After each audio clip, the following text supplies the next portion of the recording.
They left her to freeze in the town square, broken and bleeding, while the crowd laughed.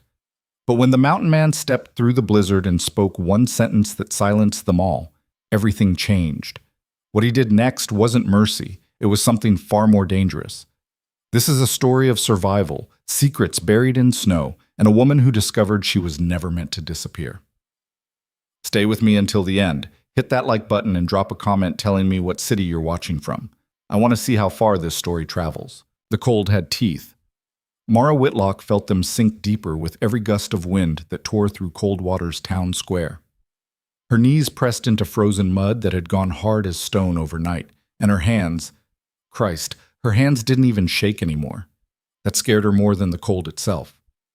When your body stopped fighting, that meant something had given up inside. The rope around her wrists bit into skin already cracked and bleeding. Someone had tied it too tight on purpose. Probably Hank Farrow, the deputy with the lazy eye and the mean streak wide as the Bitterroot Valley. He liked his work a little too much, especially when the work involved putting women in their place. "Thief!" someone spat from the crowd. Mara didn't look up, didn't give them the satisfaction. Her dark hair hung in matted strands across her face, a curtain she was grateful for. Let them see the top of her skull. Let them see nothing that mattered. "Stole bread right off Martha Kenner's windowsill," another voice called out. A woman's voice this time, sharp with righteousness. "Caught her red-handed." That part was true, at least. Mara had stolen the bread, half a loaf of sourdough that was probably meant for Martha's Sunday supper, still warm when Mara's fingers closed around it. She'd shoved it under her coat and run, boots slipping on ice, breath coming in ragged clouds. She'd made it almost to the edge of town before Hank's meaty hand clamped down on her shoulder and threw her face first into a snowbank. The bread had fallen somewhere in the struggle. She never even got a bite. "4 days in the square?" Sheriff Lucas Hale announced from the general store's porch, where he stood with his thumbs hooked in his belt like some kind of frontier king. 4 days for folks to see what happens when you take what ain't yours in my town."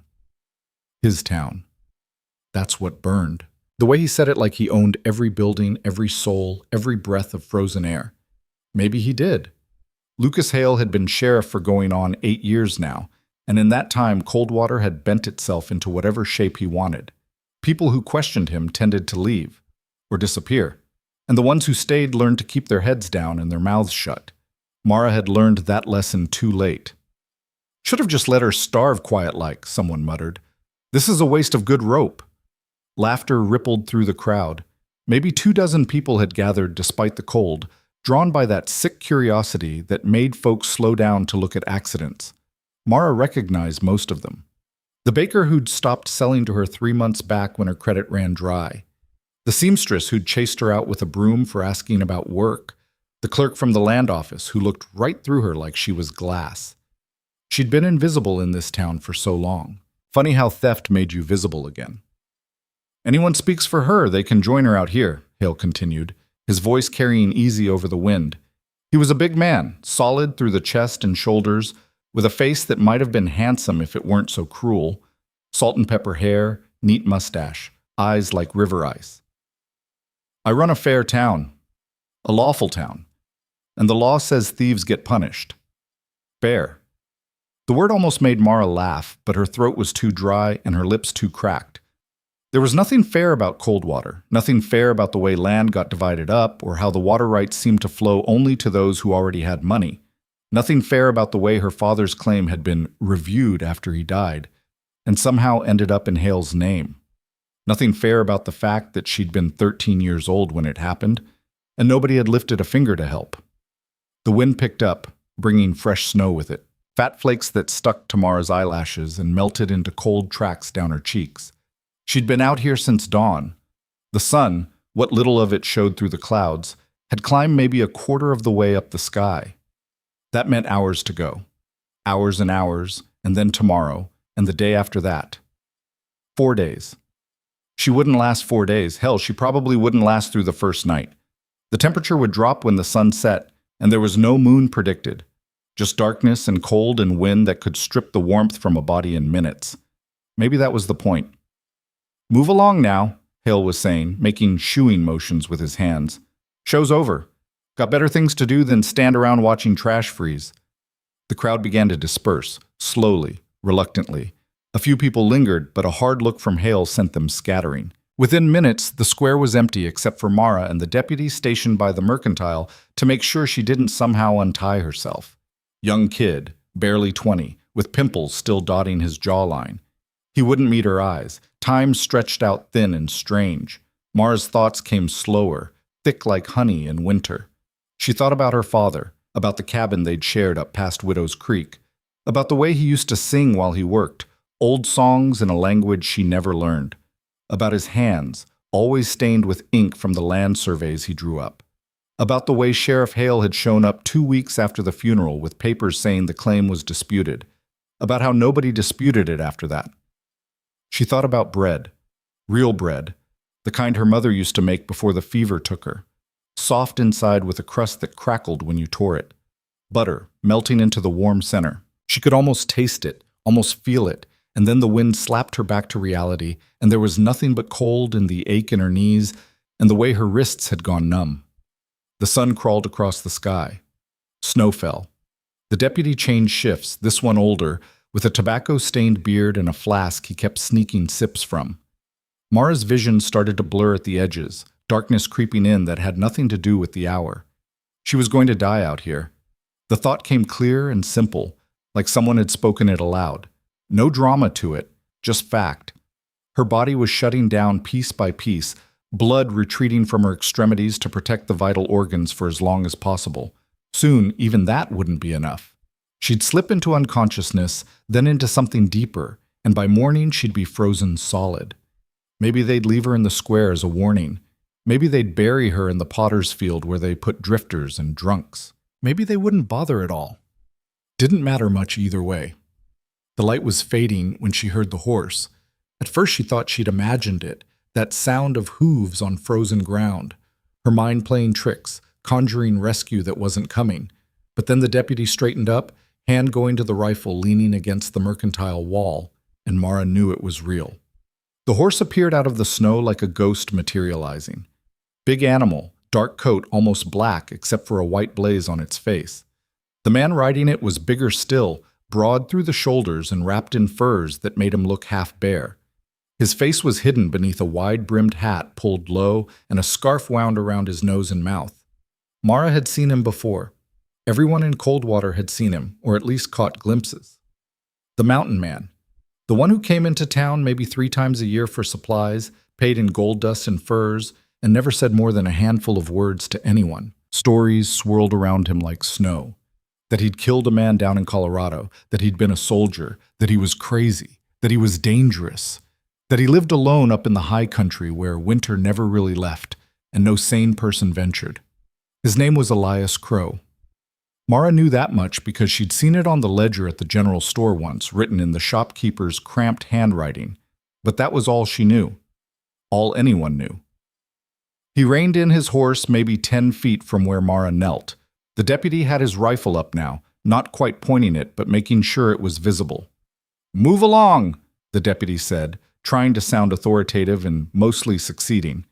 "Nothing to see here. Town business." Elias Crow didn't respond. Didn't even look at the deputy. His attention was fixed on Mara, and though she couldn't see his eyes beneath the hat brim, she could feel the weight of his stare. It made something in her chest tighten. "I said move along," the deputy repeated, voice going higher. Still nothing from Crow. He dismounted with an easy grace that seemed impossible for a man his size, boots hitting the ground without a sound. He was tall, had to be over 6 feet, and when he moved toward her, the deputy actually took a step back. "Now hold on," the deputy started, but Crow brushed past him like he wasn't there. He stopped in front of Mara, so close she could see the frost clinging to his beard, could smell leather and smoke and something wild like pine. For a long moment, he just looked at her. Then he pulled the scarf down from his face, and she saw him clearly for the first time. He wasn't old, maybe 40, maybe a bit less, with weathered skin and lines around his eyes that could have been from squinting into sun or smiling. Hard to tell which. His face was all angles and planes, beard thick but trimmed close, lips pressed into a line that gave nothing away. But his eyes, Christ, they were gray as winter sky and just as cold, But there was something else underneath. Something that looked almost like recognition, though Mara couldn't imagine why. They'd never spoken. She was sure of that. "This woman," Crow said, and his voice was rough from disuse, "is my wife." The words hit like a gunshot. The deputy froze. Somewhere behind them, a shutter banged against a window. Mara's mouth opened, but no sound came out. "The hell she is," the deputy managed after a moment. "She's a thief. She's mine," Crow interrupted, flat and final. "We married last summer, private ceremony. I've been away trapping." He pulled something from inside his coat, a knife, long and wicked-looking, and the deputy's rifle came up fast. "Don't you move," the deputy barked. Crow ignored him. He crouched down behind Mara, and she felt the rope around her wrist go slack as he cut through it. Blood rushed back into her hands, and the pain was immediate and blinding. She gasped, tried to pull away, but Crow caught her before she fell. "Easy," he said, quiet, just for her. "I got you."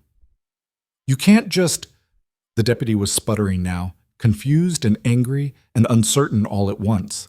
"Sheriff Hale said—" "Sheriff Hale can come find me if he's got a problem with a man claiming his wife," Crow said, standing and pulling Mara up with him. She couldn't feel her legs. They folded under her, and suddenly she was being lifted, Crow's arm around her waist like she weighed nothing.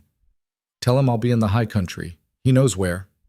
"This ain't right," the deputy said, but he didn't raise the rifle any higher. "This ain't proper."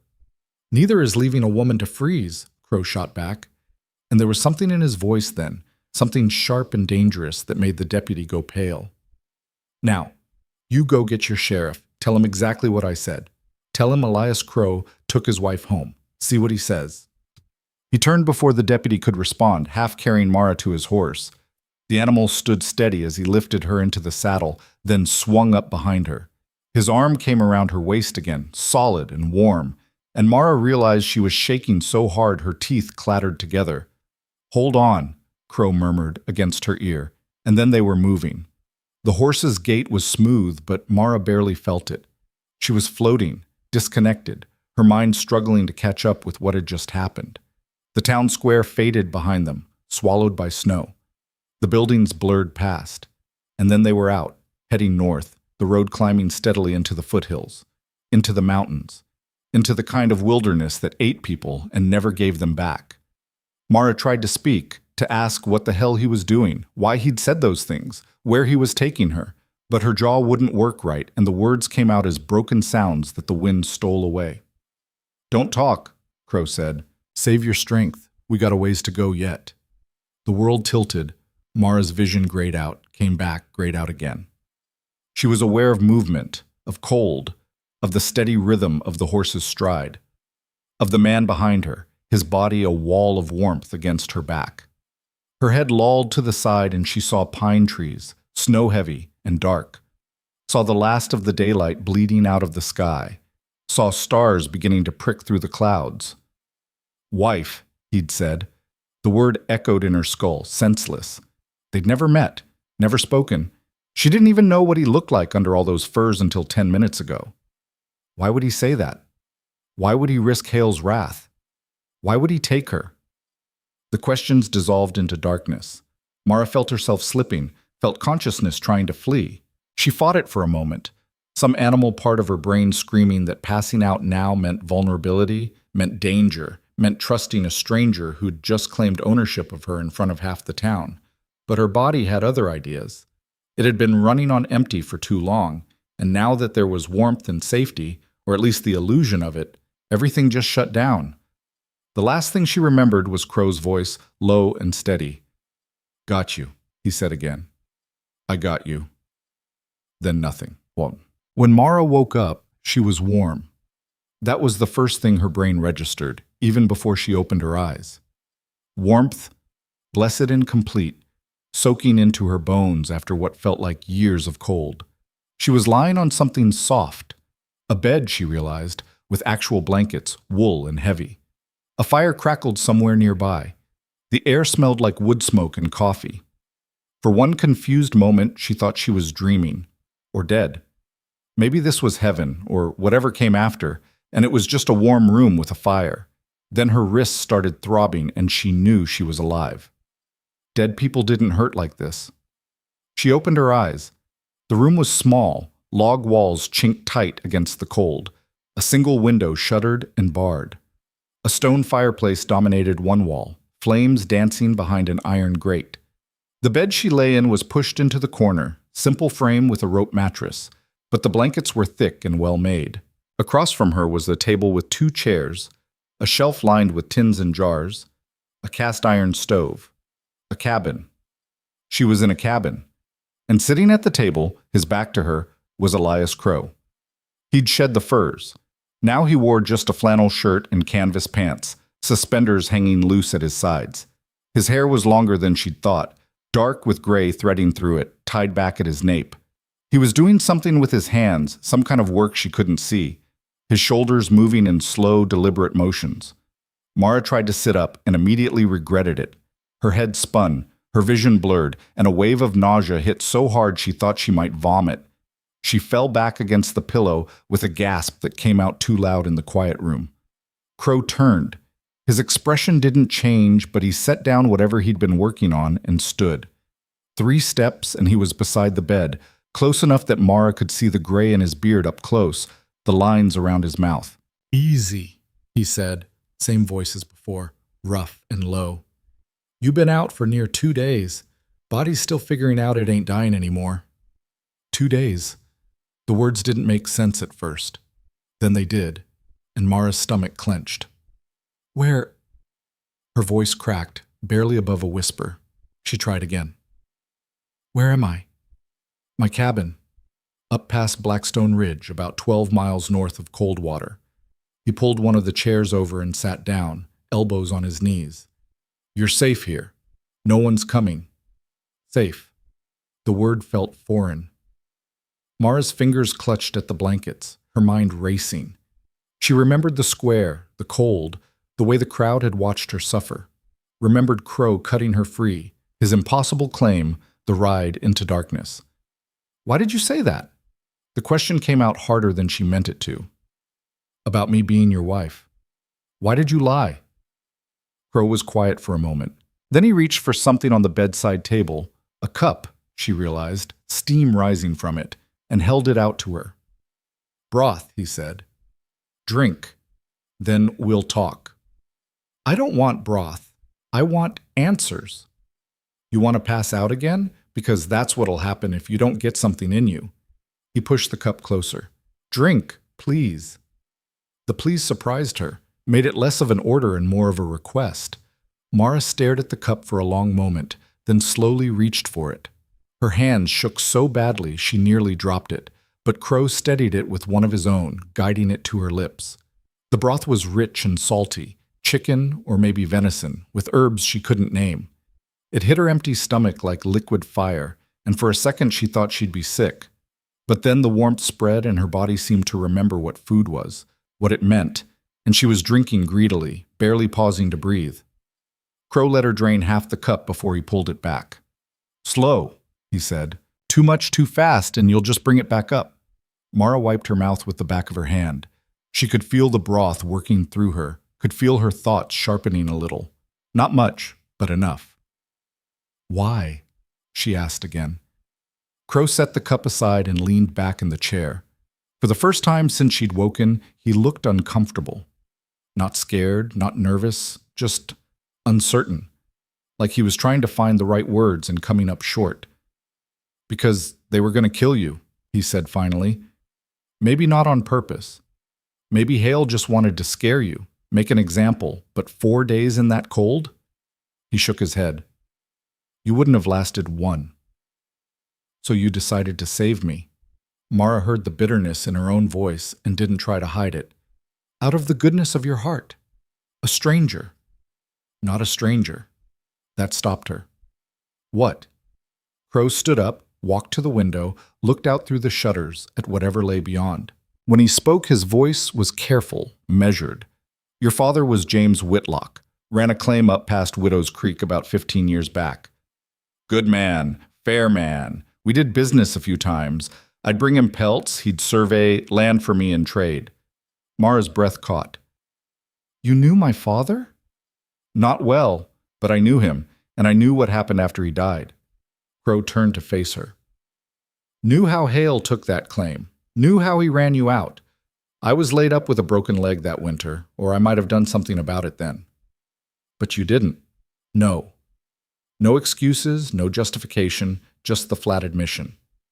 I didn't. I figured you'd land somewhere safe, that someone in town would take you in. I was wrong. The silence that followed was heavy.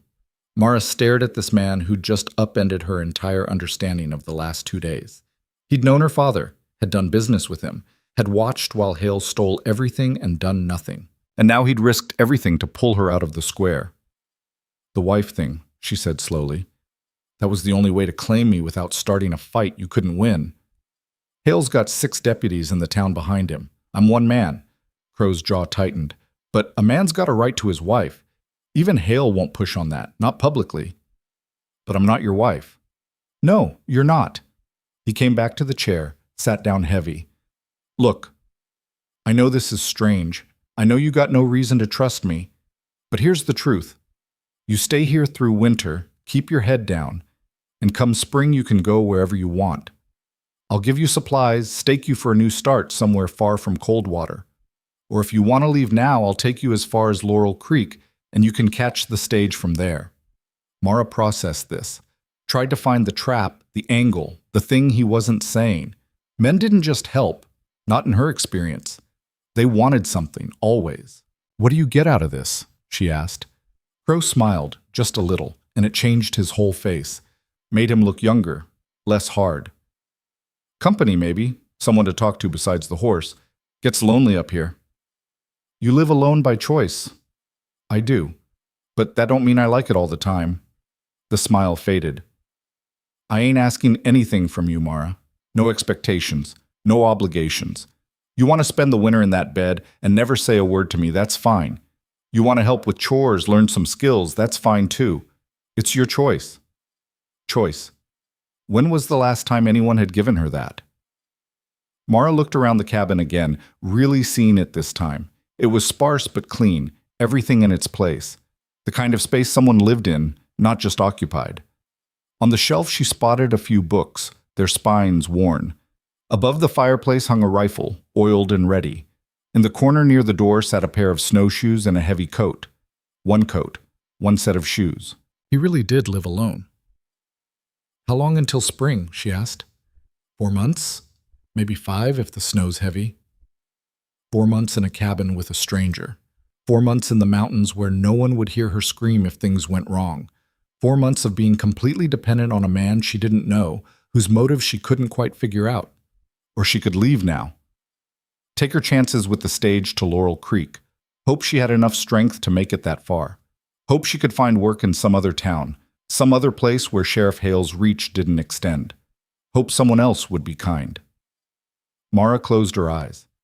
She was so tired. Tired of running, tired of surviving by her fingernails, tired of being afraid. And this cabin was warm. The bed was soft. The broth had been good. 4 months, she said softly. Give or take. And then I can leave. Then you can leave. Crow stood up, grabbed the cup. I'll get you more broth. You should eat, then rest. We'll figure the rest out as we go. He moved toward the stove and Mara watched him, this strange mountain man who'd claimed her as his wife to save her life, who'd known her father and carried that guilt for 15 years, who lived alone in the high country and didn't seem to want anything from her except maybe conversation. Elias, she said, testing his name in her mouth. He looked back at her. Thank you, Mara said, for not letting me freeze. Something shifted in his expression, something soft and almost sad. Everyone deserves better than that, he said quietly. Even thieves. He turned back to the stove and Mara let her eyes close. Outside the wind howled around the cabin walls, but inside it was warm and the fire crackled, and for the first time in longer than she could remember, Mara Whitlock felt something that might have been the beginning of safety. It scared her almost as much as the cold had, but not quite enough to run. Not yet. The first week passed in a blur of sleep and small movements. Mara would wake, drink whatever Elias put in front of her, broth, weak tea, once a thin porridge that sat heavy in her shrunken stomach, and then drift off again.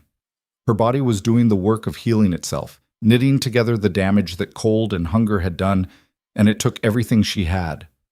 Elias moved through the cabin like a ghost, quiet, careful not to wake her.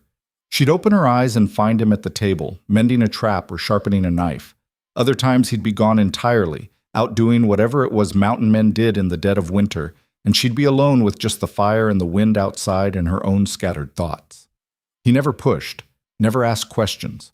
When she needed to use the privy, a small shed attached to the back of the cabin, mercifully close, he'd turn his back and busy himself with something until she was done. When she woke gasping from nightmares about the square, about freezing, about Hale's cold eyes watching her die, Elias would just add wood to the fire and say nothing. It should have made her grateful. Instead, it made her suspicious. By the 8th day, she could sit up without her head spinning. By the 10th, she could stand, though her legs shook like a newborn calf's.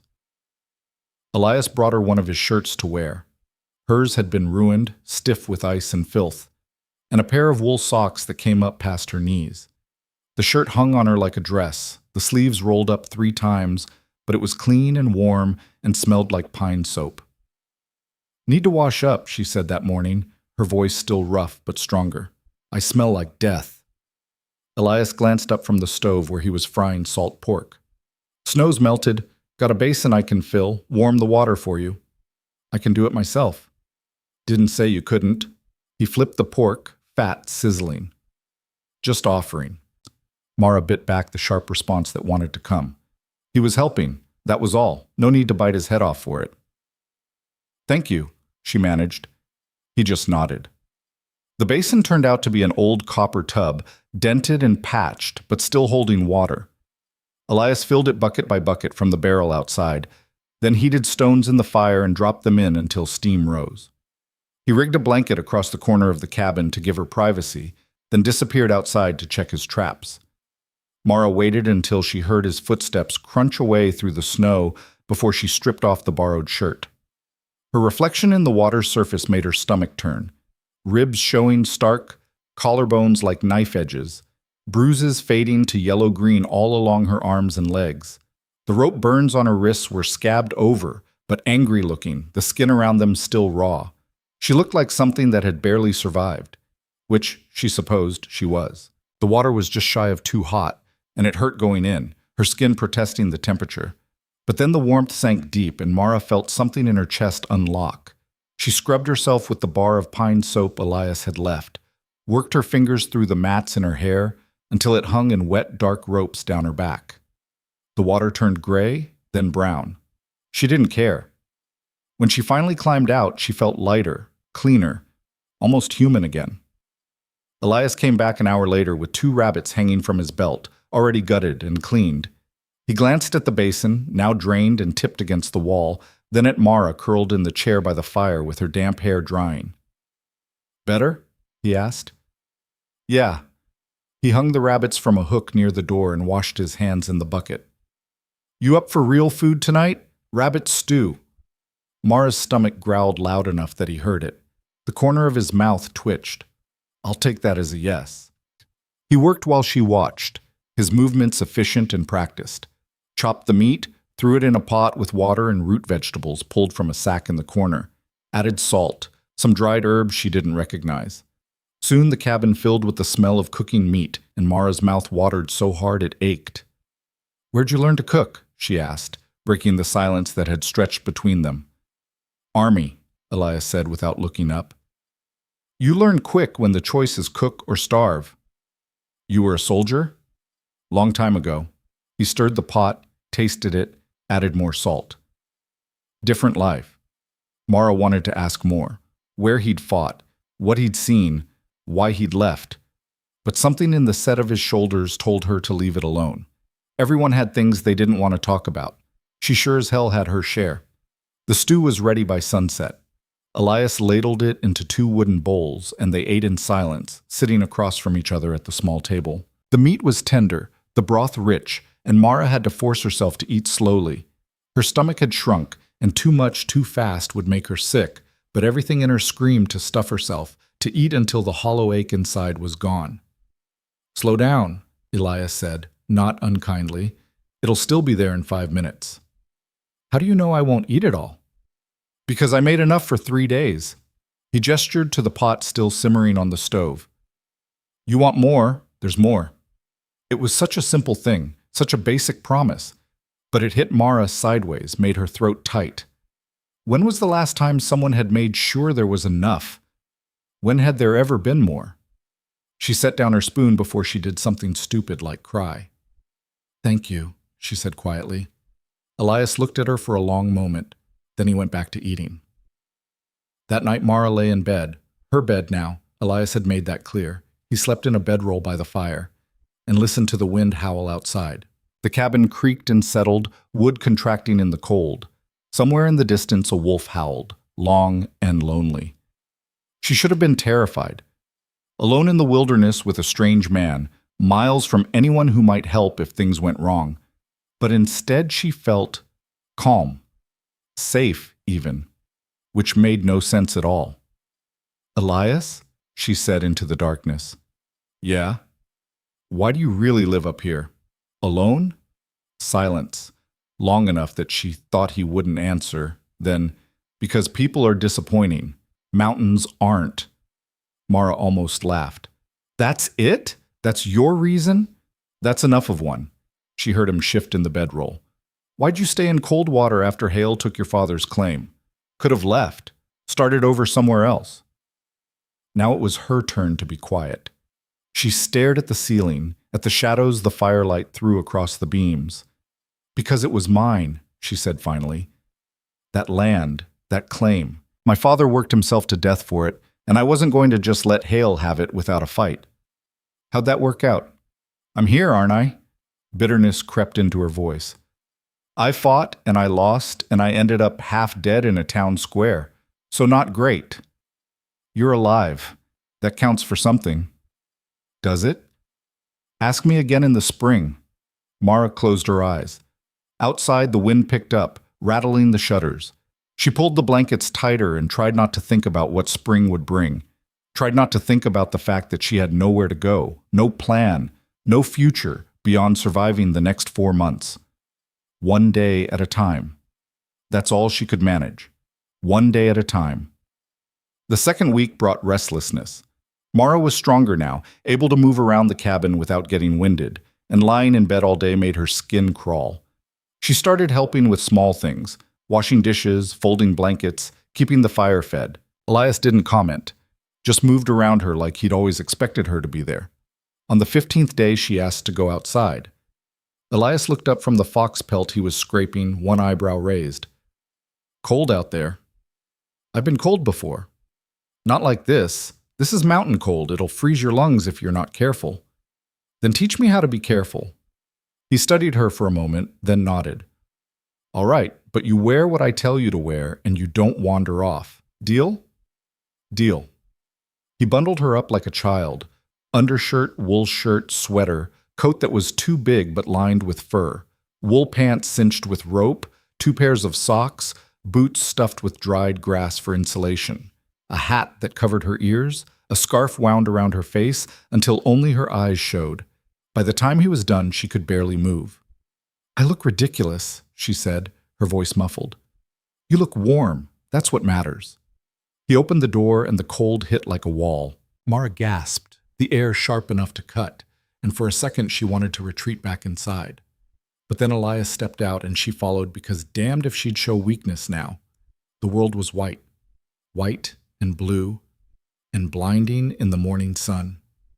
Snow had fallen heavy in the night, covering everything in a thick blanket that sparkled like diamonds. The trees were bent under the weight of it, branches drooping low. In the distance, mountains rose sharp against a sky so blue it hurt to look at. It was beautiful, painfully, impossibly beautiful. "Careful," Elias said, catching her arm as she nearly stepped off the porch into a drift that came up to her thigh. "Snow's deeper than it looks." He led her around the side of the cabin, pointing out landmarks. The shed where he kept tools and extra firewood. The smokehouse, empty now, but it'd be full come spring when the hunting was good.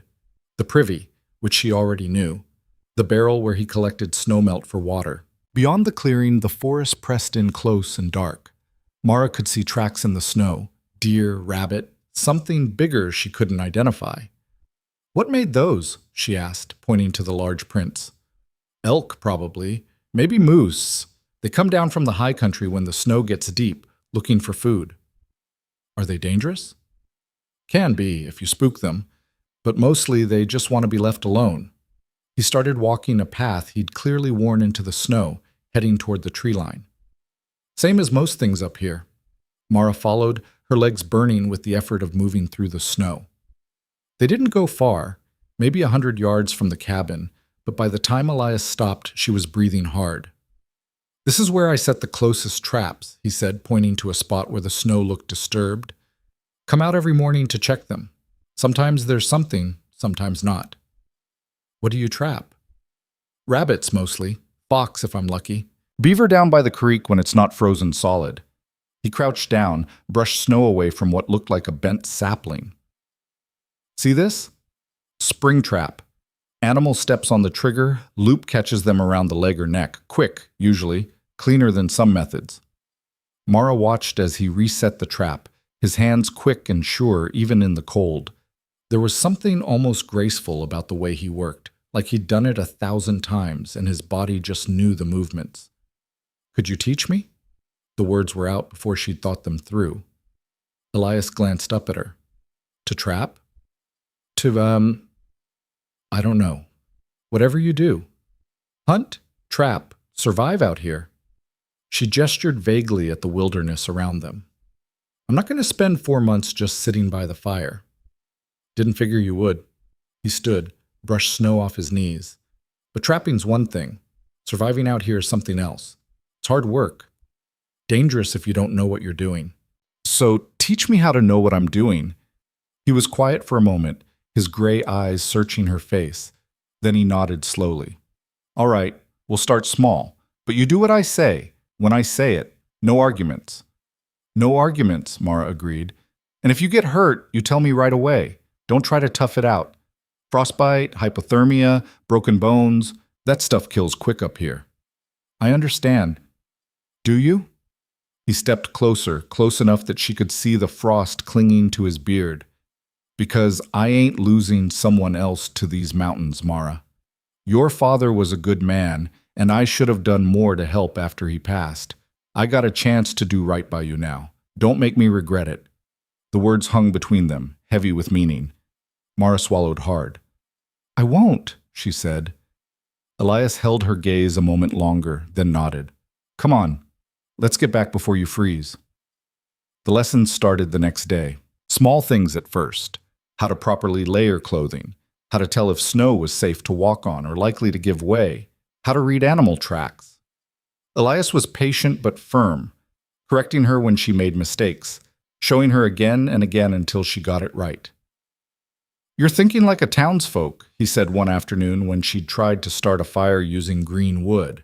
"Out here you can't afford to be wasteful. Every piece of firewood counts, every meal, every minute of warmth."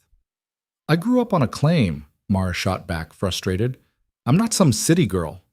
"You grew up with a roof over your head and a stove that worked. That's luxury compared to this." He handed her a piece of dry wood from the pile. "Try again, and this time pay attention to what you're doing." She wanted to throw the wood at him. Instead, she took a breath and tried again. By the end of the 3rd week, Mara could start a fire in under 5 minutes. Could identify which plants were safe to eat and which would kill you. Could move through the snow without exhausting herself in 10 steps. Small victories, but they felt enormous. Elias seemed pleased, though he rarely said so outright. Instead, he'd grunt in approval or nod, and Mara learned to read those small gestures as praise. The evenings fell into a rhythm. After dinner, they'd sit by the fire and Elias would work on whatever needed doing, mending clothes, sharpening tools, tanning hides. Mara would watch at first, then gradually started helping. Her stitches were clumsy compared to his, but he never criticized, just showed her how to hold the needle differently, how to keep her stitches even. Sometimes they talked. Small things, mostly.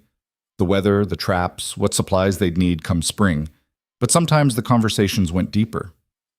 "Why didn't you ever marry?" Mara asked one night, the question slipping out before she could stop it. Elias didn't look up from the rabbit hide he was scraping. Who says I didn't? That surprised her. You were married? Long time ago.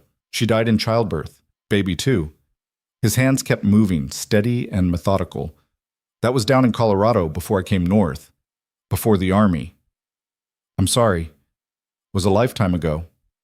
He paused, ran his thumb over the hide, checking for rough spots. Her name was Sarah. She was 19. I was 22 and stupid enough to think love was enough to keep someone alive. Mara didn't know what to say to that. The silence stretched out, filled only by the scrape of his knife against leather and the crackle of the fire. That why you live alone? She asked finally. Because you lost them? Part of it.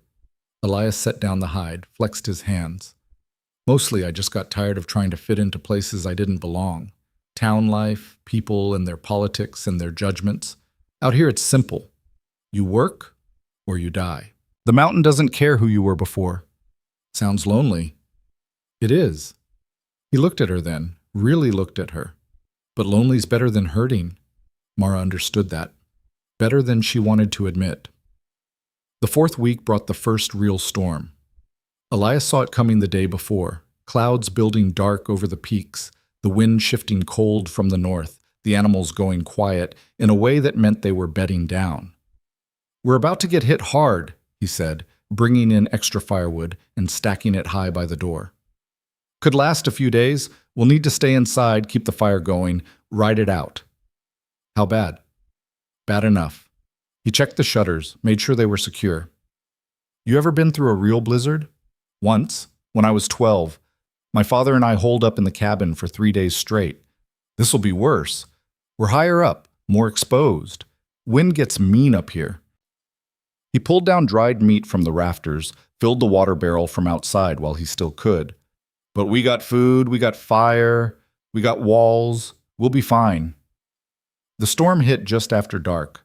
1 minute it was calm, the next the wind was screaming around the cabin like something alive and angry. Snow drove horizontal against the shutters, the sound like sand being thrown at wood. The walls creaked and groaned under the pressure. Mara sat by the fire, trying to keep calm, but her heart was racing. The cabin suddenly felt very small, very fragile against the fury outside. Hey! Elias's voice cut through her panic. Look at me. She did. He was sitting across from her, completely relaxed, like this was just another evening. Cabin stood for 15 years, he said. It'll stand through this. I built it to weather storms exactly like this one. We're safe. How do you know? Because I know these mountains. Know what they can do and what they can't. He poured her tea from the pot on the stove, pressed the warm cup into her hands. Drink. Breathe. We're going to be fine. The storm raged for 2 days and 2 nights. The world outside disappeared into white chaos, the wind so loud they had to shout to be heard. Snow piled up against the door until Elias had to dig them out just to get to the woodshed. The cold crept in through cracks and gaps, making the fire work overtime to keep the cabin warm. But Elias had been right. The cabin held. And somehow, trapped in that small space with the storm howling outside, Mara felt safer than she had in years. They played cards with a worn deck Elias pulled from a trunk. He taught her a game called Spite and Malice that made her laugh for the first time since she could remember. They told stories, his from the army, hers from growing up on the claim. They sat in comfortable silence while he read aloud from one of his books, a collection of adventure stories that took them places the storm couldn't reach. On the second night, when the wind was at its worst, Mara woke from a nightmare gasping. She'd dreamed she was back in the square, frozen solid, and the storm was tearing her apart piece by piece. Just a dream? Elias said from across the room. He'd sat up in his bedroll, outlined by firelight. You're safe. I know. But her hands were shaking and her heart wouldn't slow down. Want some tea? Might help you settle. No, Can you talk? About anything. I just need to hear something other than the wind. So he talked. Told her about the summer he'd spent tracking an elk that kept raiding his garden, how it became almost a game between them. About the winter a bear had denned under his cabin and he'd had to wait until spring for it to leave. About the northern lights he'd seen dancing green and blue across the sky, so beautiful it made his chest ache. His voice was low and steady, and after a while Mara's breathing evened out. She pulled the blankets up to her chin and listened and let the sound of him drown out the storm. When she woke in the morning, the wind had finally died down.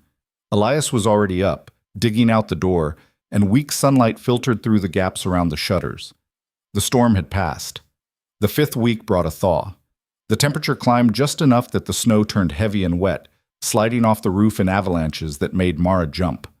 Elias took advantage of the break to check all his traps, and this time Mara went with him. They found a fox in the second trap, already dead, its red fur bright against the snow. Elias killed it quickly. A mercy, he explained, even though it was probably already gone, and reset the trap with practiced efficiency. "You want to learn to skin it?" he asked, holding up the carcass. Mara's stomach turned, but she nodded. "Yeah, show me." He walked her through it step by step, his knife sure and quick, peeling the pelt away from the meat underneath. It was messy work, blood staining the snow, and Mara had to swallow hard to keep from being sick. But she watched closely, memorizing the technique. "Your turn," Elias said, handing her the knife and the second fox they'd found. It took her 3 times as long, and the pelt ended up ragged in places where she'd cut too deep. But she did it. Her hands were shaking when she finished, sticky with blood, but there was a fierce satisfaction burning in her chest. "Not bad for your first time," Elias said, examining the pelt. "You'll get better with practice." They brought the meat back to the cabin, and Elias showed her how to prepare it, what cuts were good for eating and what was better for stew. That night they ate fox for dinner, and it tasted like victory. "Thank you," Mara said as they cleaned up. "For teaching me, for all of this." Elias shrugged. "You're learning quick, makes it easier." "Still, you didn't have to do any of this." He was quiet for a moment, scrubbing a pot with snow. Then, "Your father once told me that the measure of a man ain't in what he takes, but in what he gives when he's got nothing to gain from it. I didn't understand it then. Maybe I do now." Mara felt something shift in her chest, a softening she hadn't expected. "He was right," she said quietly. "About you measuring up." Elias didn't respond, but the corner of his mouth lifted just slightly. It was enough. By the 6th week, Mara could set and check the traps on her own, could skin a rabbit without making a mess of it, could read the weather well enough to know when a storm was coming. She was stronger now, her body filling out with regular meals, the hollows in her cheeks less pronounced. But with the strength came questions. Questions about what came next, about what she'd do when spring arrived and she had to leave. Questions about why Elias had really saved her and what he expected in return. She was cleaning the breakfast dishes one morning when she finally asked. "When you told them I was your wife," she said, not looking at him, "what did you think would happen? With hail, I mean." Elias was sharpening his knife, the wet stone making soft, scraping sounds. "Figured he'd be angry. Figured he might come looking for me. And if he does, then we'll deal with it." He tested the blade against his thumb, nodded in satisfaction. "But I don't think he will. Not in winter. Too risky. He'll wait for spring. And then what? And then you'll be gone. Headed somewhere safe, somewhere far from cold water." He looked up at her then. "That's still the plan, right? You leave come spring?" Mara's hand stilled in the dishwater. Was that still the plan? A month ago it had been obvious. Survive winter, then get as far from these mountains as possible. But now she wasn't sure what she wanted. "I don't know," she admitted. Elias was quiet for a long moment. Then he stood, crossed to the window, looked out at the white expanse beyond. "You got time to figure it out," he said finally. "No need to decide today." But Mara could hear something in his voice, something careful and controlled, and she wondered if maybe he was asking a different question entirely. She wondered what her answer would be if he did. The answer came 3 days later, but not in the way Mara expected. She was alone in the cabin. Elias had gone down to the lower traps before dawn, when she decided to clean. Really clean, not just the surface tidying she'd been doing. The place was organized, but there were corners that needed attention, shelves that could use dusting, the space under the bed where things accumulated. She pulled out Elias's trunk first, The old military one he kept his extra clothes in, intending to sweep beneath it. But the latch was loose, and when she moved it, the lid popped open. Inside were the usual things: spare shirts, wool socks with holes he hadn't gotten around to darning, a leather belt, cracked with age. But underneath, wrapped in oilcloth, was a stack of papers. Mara knew she shouldn't look. Knew it was an invasion of privacy, that Elias had never gone through her things, and she owed him the same respect. But her hands moved anyway, pulling out the bundle, unwrapping it carefully. The first few documents were what she expected. Elias's discharge papers from the army, signed and official. A deed to the land the cabin sat on, dated 15 years back. A bill of sale for his horse. Normal things a man would keep safe. But then she found the survey map. It was old, the paper yellowed and brittle at the edges, but the ink was still clear. A detailed map of the area around Widow's Creek, drawn in her father's precise hand. She recognized his style immediately, the careful lettering, the way he marked elevation changes, the small notations about water sources and mineral deposits. And there, in the corner, a signature. James Whitlock, licensed surveyor, dated 2 months before he died. Mara's hand started shaking. Why would Elias have this? He'd said he'd done business with her father, but this was a survey map, probably commissioned by someone looking to establish a claim or verify boundaries. There was no reason for Elias to have it, unless... She flipped it over. On the back, in her father's handwriting, was a note. E. Crow. As discussed, the northern creek bed shows strong water flow year-round, underground source likely spring-fed. Rights transfer with the land deed held by J. Whitlock. See attached documentation for legal boundaries.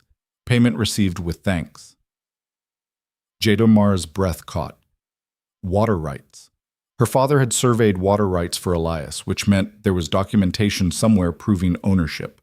But her father's land had been taken by hail, which meant... She dug deeper in the trunk, her heart pounding now. There had to be more. There had to be. And there was.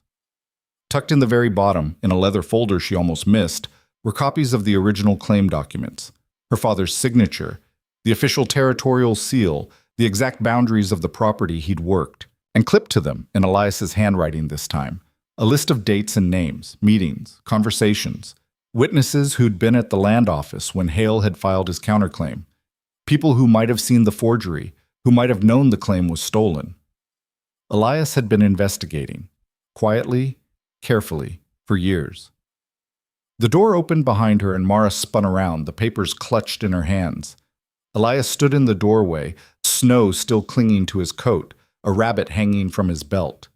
His eyes went to the open trunk, to the papers in her hands, and his expression shuttered closed. "Those aren't yours," he said quietly. "Neither is the land Hale took." Mara's voice came out sharper than she meant it to. "But you have proof. You have documentation that my father's claim was legitimate, that the water rights were real." Elias closed the door carefully, hung up his coat with deliberate slowness. "Put them back, Mara." "Why? Why do you have these if you weren't planning to do something with them?" "Because I was trying to help." He crossed to her, held out his hand for the papers. "And because I knew if I showed them to you, you'd do exactly what you're doing right now." "Which is what?" "Getting ideas. Dangerous ideas about going back to Coldwater and confronting Hale." Mara's jaw tightened. "That land was my father's. It should be mine. Hale stole it, and everyone knows it, and nobody did a damn thing about it. Because Hale's got power and guns, and the law on his side." Elias took the papers from her hands, his touch gentle but firm. "These documents don't change that. All they do is get you killed." "So what? I'm just supposed to let him win? Let him keep what he stole?" "You're supposed to survive." He started putting the papers back in the trunk, refolding the oilcloth with care. "Your father would have wanted that. Not revenge, not some fool crusade that gets you buried next to him."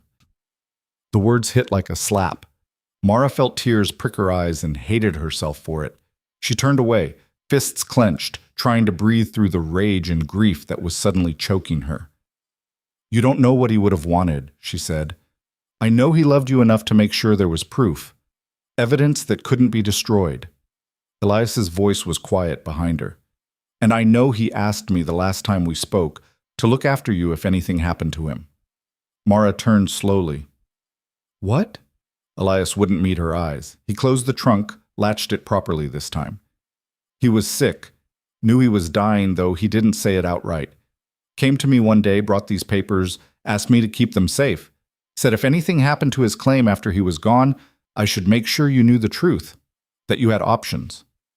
That was 15 years ago. I know. And you never said anything, never came to find me, never told me you had proof. You were 13 years old. What was I supposed to do? Ride into town and hand you papers you couldn't use? Get you killed trying to fight a battle you couldn't win? He finally looked at her, and there was pain in his gray eyes. I kept tabs on you, made sure you were surviving. Figured when you were older, when you were ready, I'd approach you. But then Hale kept tightening his grip, and you kept getting pushed further down, and He stopped, jaw working. I should have done something sooner. I know that. But I didn't know what, and then it was too late, and you were in that square. The silence stretched between them, heavy with all the things left unsaid. Mara felt like the ground had shifted under her feet. Everything she'd thought she understood about the last month was wrong. Elias hadn't saved her on impulse or out of guilt about her father. He'd been watching her for years, waiting, trying to figure out how to honor a promise made to a dying man. The wife claim, she said slowly, that wasn't just to get me away from Hale. You were buying time so we could figure out what to do with the papers. Partly. Elias sat down on the edge of the bed, looking suddenly tired. And partly because I couldn't watch you die. Not when I had the power to stop it. Mara sank into the chair across from him. Her mind was racing, trying to piece together implications and possibilities. If they had documentation, they had leverage. Maybe not enough to take back the land outright, but enough to cause Hale problems. To expose him, to— Stop, Elias said, watching her face. I can see you working through plans, and they're all bad ones. You don't know what I'm thinking.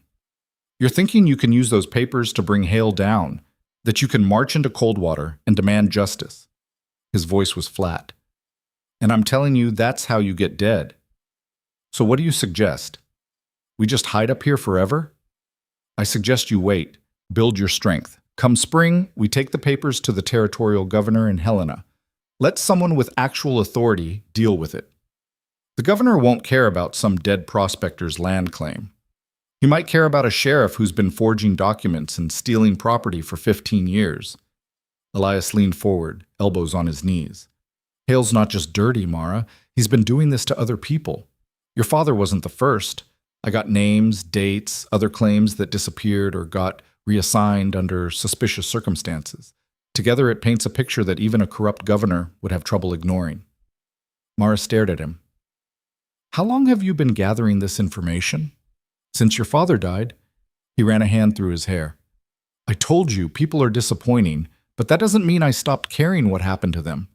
Your father was decent, didn't deserve what Hale did, so I started paying attention, started keeping records. For 15 years. For 15 years. She didn't know what to say to that.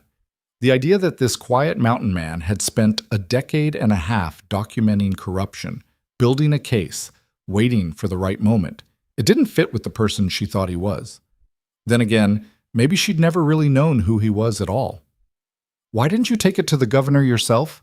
She asked. Because it wasn't my fight. It was yours. Elias met her eyes. Your father made me promise to look after you, not to fight your battles. I can give you the tools, the information, the support, but what you do with it has to be your choice. The weight of that settled over Mara like snow. Her choice. Her fight. Her risk. I need to think, she said finally. Take all the time you need. Spring's still 2 months off. But spring came faster than either of them expected. The temperature started climbing in the 7th week, the snow turning soft and heavy. The ice on the creek began to break up, dark water rushing beneath. Birds appeared, heading north, their calls bright in the morning air. And with the thaw came the first real possibility that the pass would open, that travel to Coldwater would be possible again, that Hale might come looking for his runaway thief and the mountain man who'd claimed her. Elias grew tense, checking his rifle more often, keeping watch from the window at odd hours. Mara noticed but didn't comment. She was too busy working through her own thoughts, trying to decide what she wanted to do, what she was willing to risk. The answer should have been simple. Take the papers, go to Helena, let someone else handle it. That was the smart play, the safe play. But Mara had never been particularly good at playing it safe. She was chopping wood one afternoon, Elias had taught her how, her arms strong enough now to handle the axe, when she heard horses. Multiple horses, coming up the trail from the south. Her blood went cold. She dropped the axe and ran for the cabin, bursting through the door. "Elias," she said, breathless. "Someone's coming."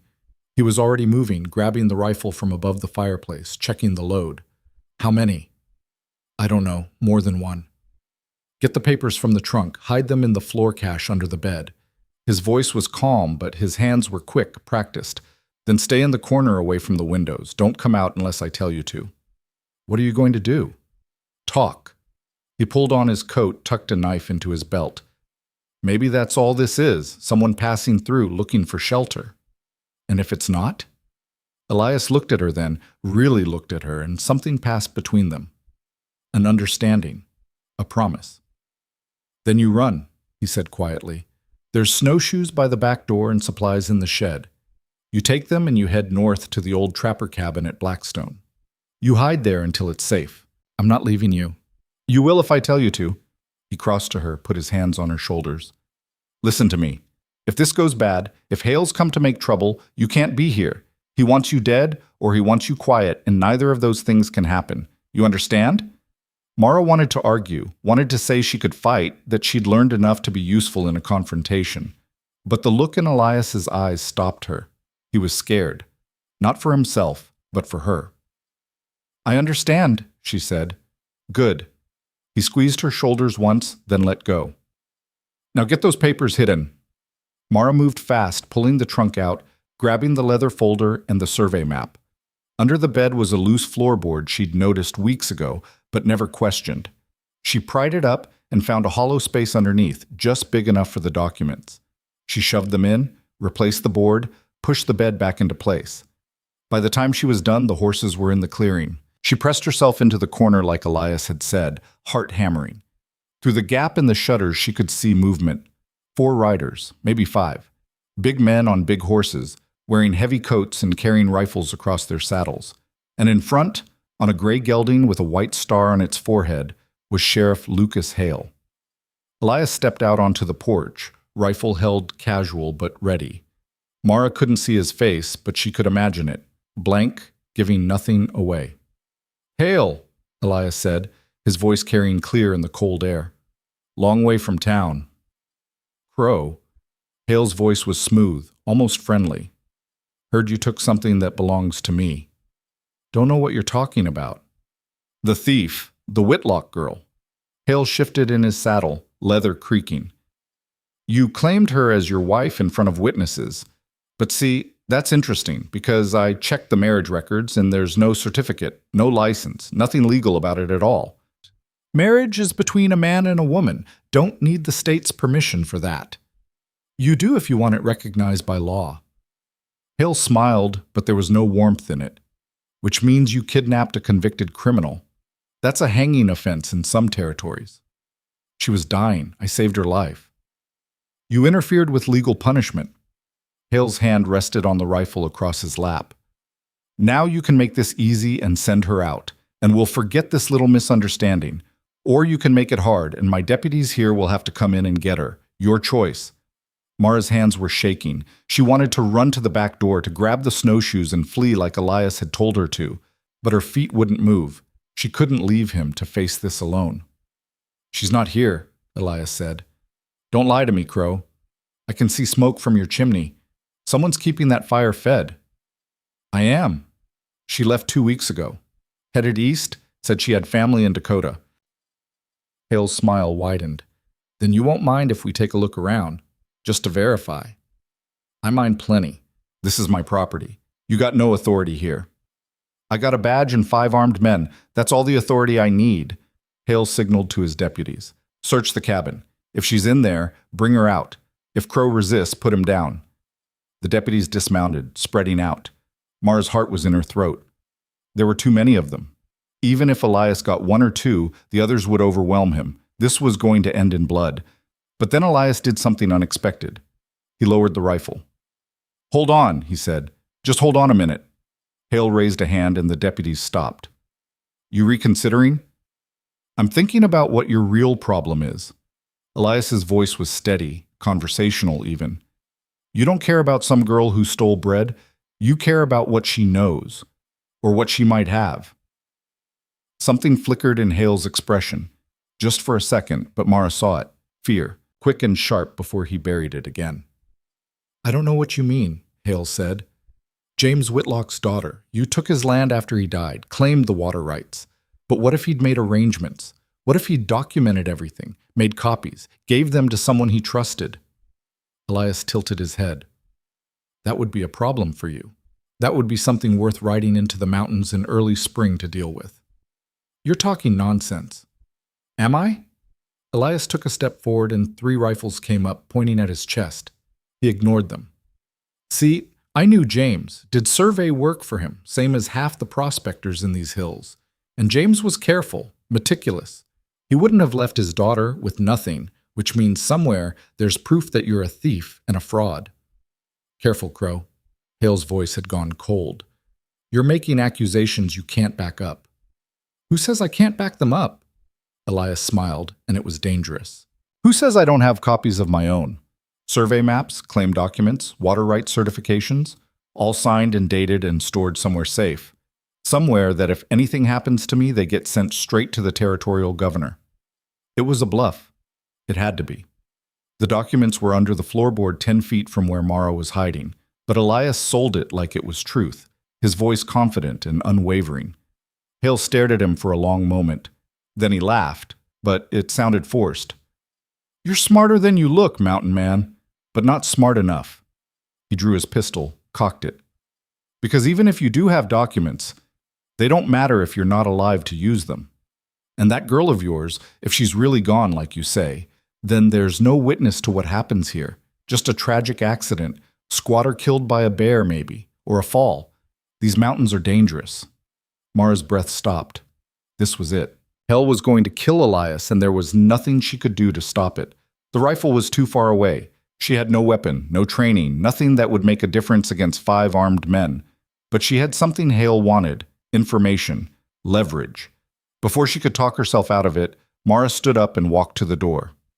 "Don't," Elias said sharply, but she was already pushing past him, stepping out onto the porch.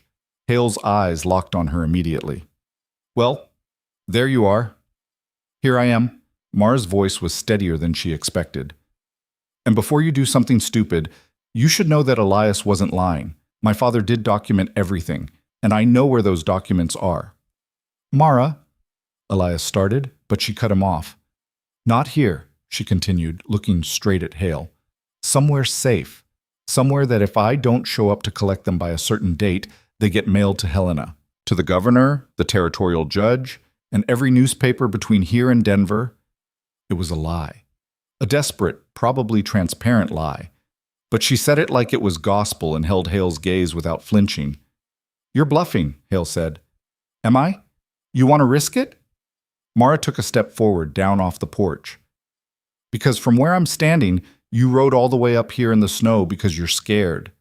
You know my father had proof. You know he would have protected it. And you know that if it comes out, everything you've built collapses. So what do you want?" Hale's hand was still on his pistol. "Money? A cut of the land value? What's it going to take to make this go away?" "Nothing's going to make it go away." Mara's voice hardened. "That land was my father's.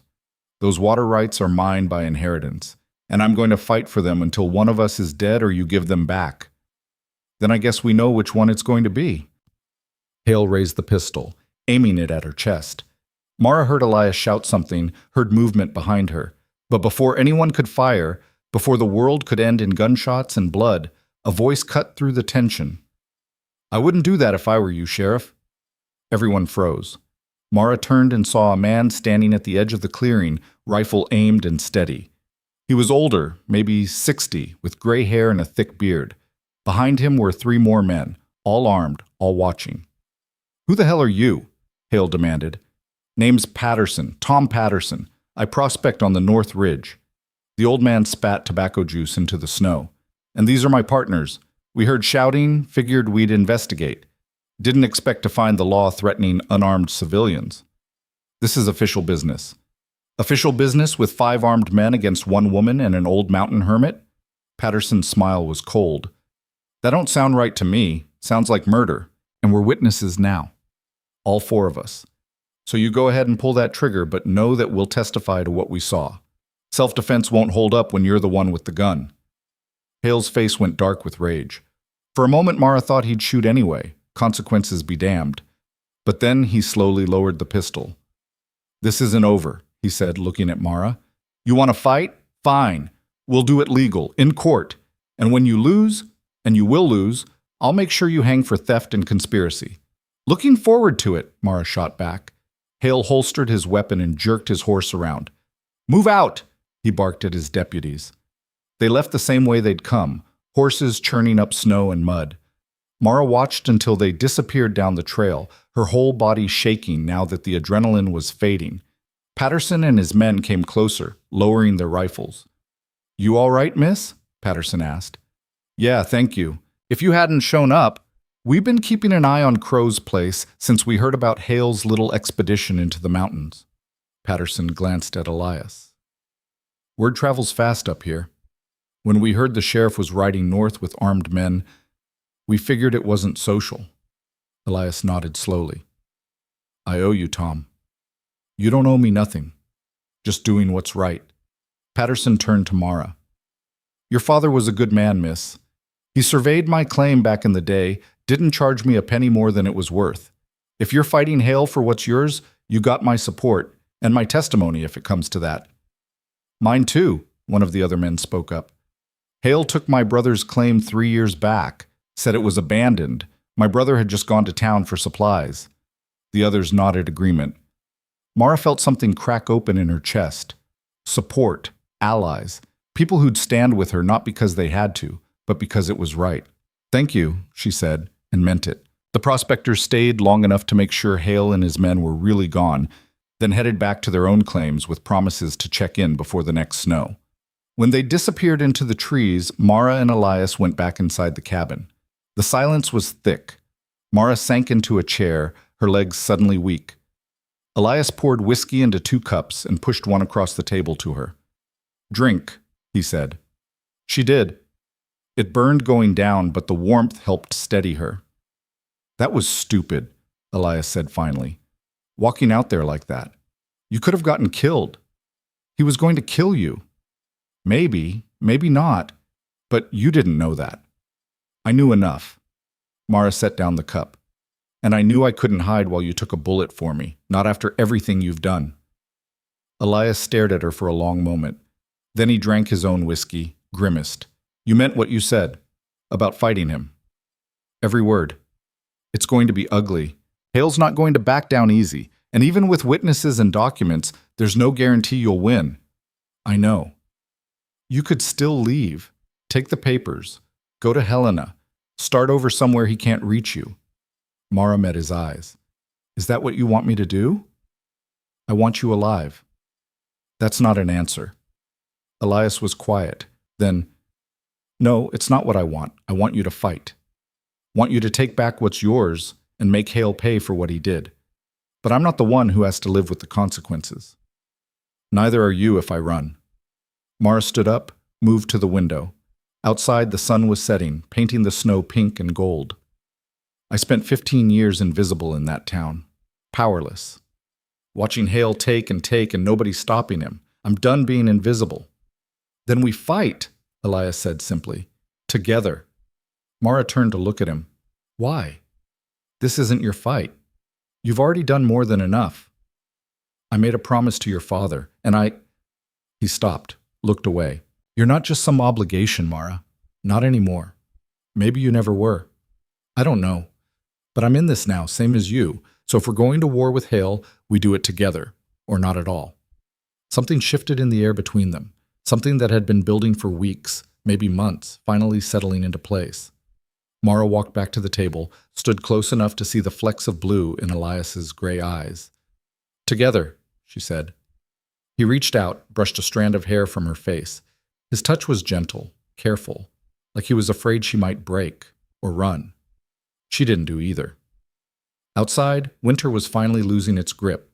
Spring was coming, bringing with it the promise of new growth and new battles. But for now, in the warm cabin with the fire crackling and the mountain standing guard, Mara Whitlock felt something she hadn't felt in 15 years. She felt ready. They spent the next 2 weeks preparing like soldiers before a battle. Elias laid out every document on the table, the survey maps, the claim certificates, the water rights documentation, all of it, and together they built their case piece by piece. Mara's father had been thorough, recording every measurement, every boundary marker, every witness who'd been present when he'd filed the original claim. The forgery in Hale's counterclaim was obvious once you knew what to look for. Different handwriting on key sections, dates that didn't align, signatures that didn't match the territorial records. "It's good," Elias said, studying the papers for the 10th time. But good might not be enough. Hales had 15 years to bury evidence, intimidate witnesses, build his version of events into fact. "So we need more than documents." Mara was pacing the cabin, her mind working through angles. "We need people. Patterson said he'd testify. Who else? Martha Keene, maybe. The woman whose bread you stole." Elias glanced up. She never liked Hale. Her husband used to run the land office before Hale got him fired for asking too many questions. She might talk if we approach her right. "Anyone else?" "The clerk who processed your father's original claim is still alive, works at the bank now, name's Walter Chen, Chinese fellow, keeps his head down, but he's got a memory like a steel trap." Elias tapped the survey map. "If anyone remembers the exact details of the filing, it's him." Mara stopped pacing. "How do we get them to talk? They're all in cold water, Hale's territory." Carefully, Elias folded the documents back into their leather case. "We go in quiet, talk to people one at a time. Don't make a scene. Get their statements written down and witnessed. Then we take everything to Helena before Hale knows what's happening. He already knows we have the documents. He'll be watching. Let him watch. We're not doing anything illegal." Elias stood, moved to the window. "But we go armed, and we don't take chances. Hale's desperate now. Desperate men make mistakes, but they're also dangerous. The plan was simple in theory. They'd ride down to Coldwater, spend 2 days gathering statements and evidence, then head straight for Helena.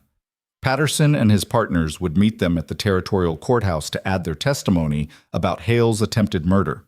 With enough witnesses and documentation, even a bought judge would have trouble dismissing the case. In theory. In practice, Mara knew it could go 100 different ways, most of them bad. But sitting in the cabin doing nothing wasn't an option anymore. Hale had shown his hand. Now it was their turn. They left on a Tuesday morning when the sky was clear and the trail was as good as it was going to get. Elias had 2 horses now. He'd bought the second one from Patterson for this exact purpose. And Mara rode with more confidence than she would have had 2 months ago. The mountain had taught her balance, taught her how to read terrain, how to move with the animal instead of fighting it. The trip down took most of the day. They stopped twice to rest the horses, and once when they heard riders on the trail ahead. False alarm, just a family heading north to stake a claim. But it got Mara's heart racing. Everything felt like a threat now. Every shadow, every sound. "Easy," Elias said, watching her.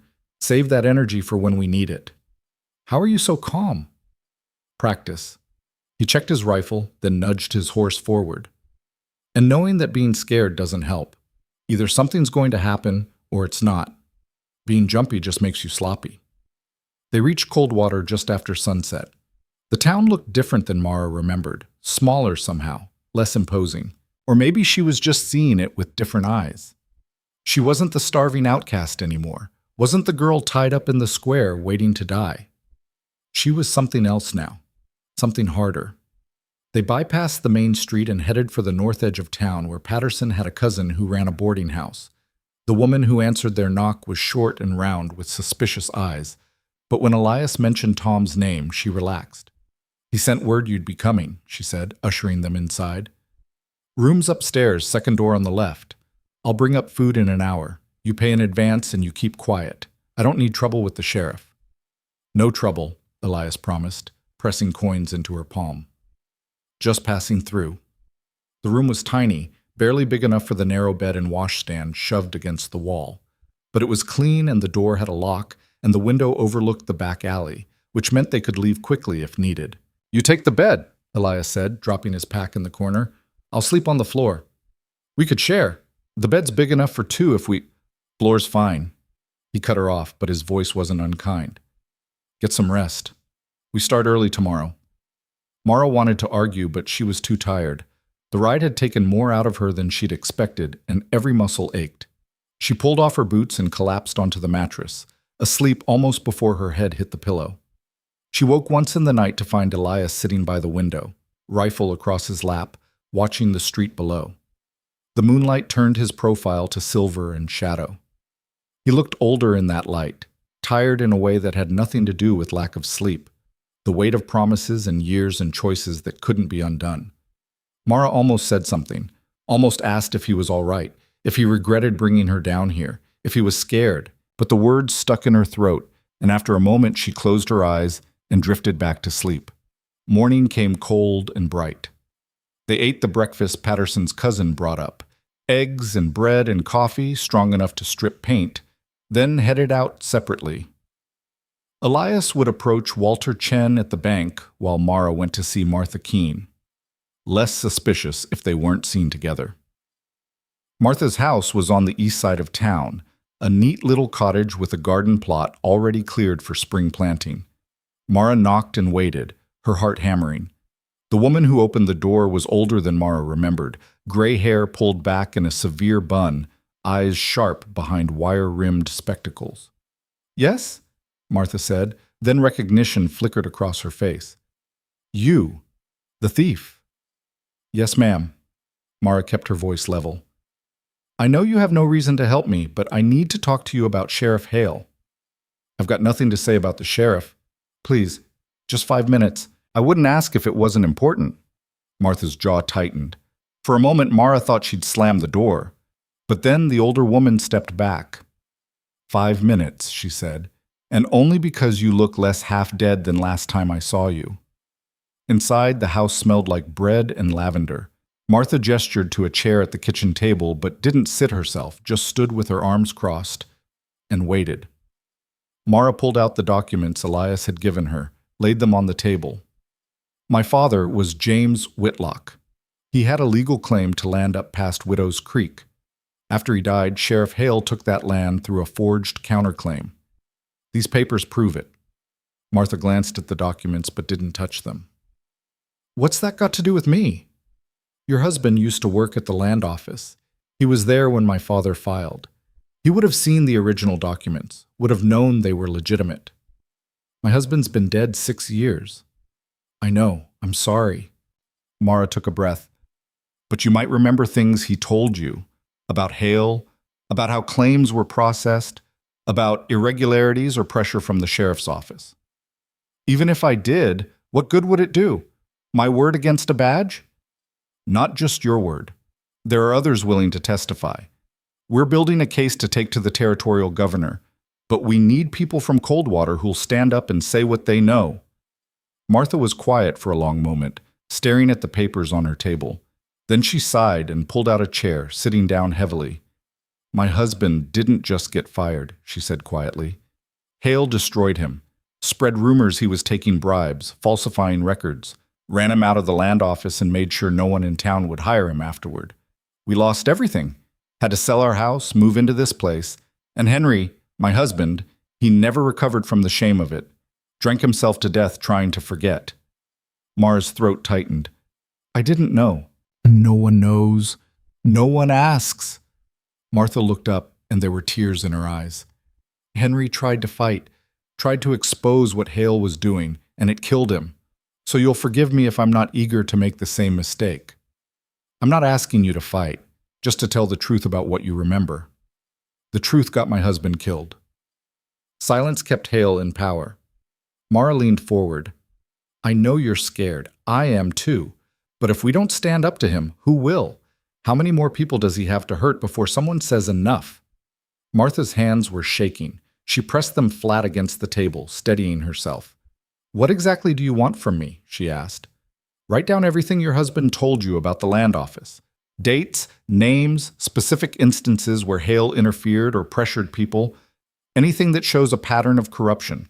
I'll get it witnessed and notarized, and then we'll take it to Helena. And if Hale finds out I talked? He won't. Not until it's too late for him to do anything about it. Mara pulled out a blank sheet of paper and a pencil. Please, Mrs. Keene, help me finish what your husband started. Martha stared at the paper for what felt like an eternity. Then, slowly, she reached for the pencil. I want his name on the record, she said. Henry Keene. I want people to know he tried to do the right thing. They will, Mara promised.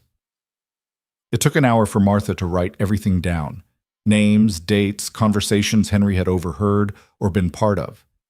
The time Hale had threatened to arrest him if he didn't approve a claim transfer. The documents that had disappeared from the office files. The way Hale had planted evidence to make it look like Henry was corrupt. When she was finished, Martha signed it and Mara witnessed it. Then they walked together to the notary public, a nervous man who worked out of a cramped office above the general store. He read the statement, his eyes going wide, but he stamped it official without comment, smart enough to know when to keep his mouth shut. Mara left Martha's house with the statement tucked safely in her coat. One down. Now they needed Walter Chen. She met Elias at the boarding house an hour before noon. He was waiting in the alley behind the building, his expression grim. Chen won't talk, he said without preamble. I tried. Offered him protection, promised anonymity, everything. He's too scared. Mara's heart sank. Did you tell him we have other witnesses? He doesn't care. Said Hale has his family under watch. His daughter works at the sheriff's office, his son's a deputy. If Chen testifies, Hale will know, and his family pays the price. Then we work around him. Mara showed Elias Martha's statement. We've got this, and Patterson's testimony about Hale trying to kill us. That's something. It's not enough. We need the bank records, the original land office files. Chen has access to both, and he's the only one who knows where Hale might have hidden the evidence. So we find another way to get them. How? Break into the bank? Elias shook his head. That's a good way to end up dead or arrested. Mara thought fast. There had to be an angle, some way to get what they needed without putting Chen's family at risk. Then it hit her. What if we don't need Chen to testify? She said slowly. What if we just need him to point us in the right direction? Elias frowned. I'm listening. The land office burned down 5 years ago, right? Everyone knows that. But the records weren't destroyed. They were moved to the bank for safekeeping, which means somewhere in that bank is a room or a vault where the old files are stored. Chen already said he can't help us access them. He doesn't have to help us directly, but if we knew where they were kept, if we knew which files specifically to look for, Mara met Elias's eyes. We could get them ourselves. You mean steal them? I mean retrieve what's rightfully mine. Those are my father's documents, his work. Hale's the one who stole them by filing that forged claim. Elias was quiet, working through the implications. Even if we could get in, there's no way Chen gives us that information. He made it clear. He's out. Then we convince him we don't need his direct help, just information he can give us without anyone knowing. Mara pulled out the folded map of Coldwater she'd been carrying. Where does Chen live? North end of town, little house by the creek. And where's his daughter, the one who works at the sheriff's office? Lives with Chen, never married. Elias saw where she was going. You want to talk to her? I want to give her the same choice we gave Martha. Stand with us or stand aside. But this time we make it clear, we're not asking her to testify. We're asking her to look the other way while we do what needs doing. It was a long shot, and they both knew it. But they were running out of options and time. Hale would have heard by now that they were in town, would be mobilizing his people, preparing whatever countermove he had planned. They had maybe a day, 2 if they were lucky. Chen's daughter turned out to be nothing like what Mara expected. She was young, maybe 25, with sharp eyes and a harder edge than any clerk had a right to. Her name was Lily, and she answered the door with a shotgun in her hands. I know who you are, she said, not lowering the weapon, and you've got about 10 seconds to get off my property before I shoot you for trespassing. Your father's protecting you. Mara said quickly. From Hale. That's why he won't help us. My father's smart. You should be too. We're not asking him to testify. We're not asking him to do anything that would put you or your brother at risk. Mara kept her hands visible, non-threatening. We just need information about where the old land office records are kept in the bank. That's all. That's everything. You think Hale doesn't have eyes on those files? You think he hasn't been waiting for someone to try exactly what you're planning? Probably. But we're doing it anyway. Mara took a step closer and the shotgun barrel pressed against her chest. She didn't flinch. Your father kept those records safe for years because he knew someday they'd matter. Someday someone would need them to prove the truth. Well, that day's here, and I'm that someone. Lily's finger was on the trigger.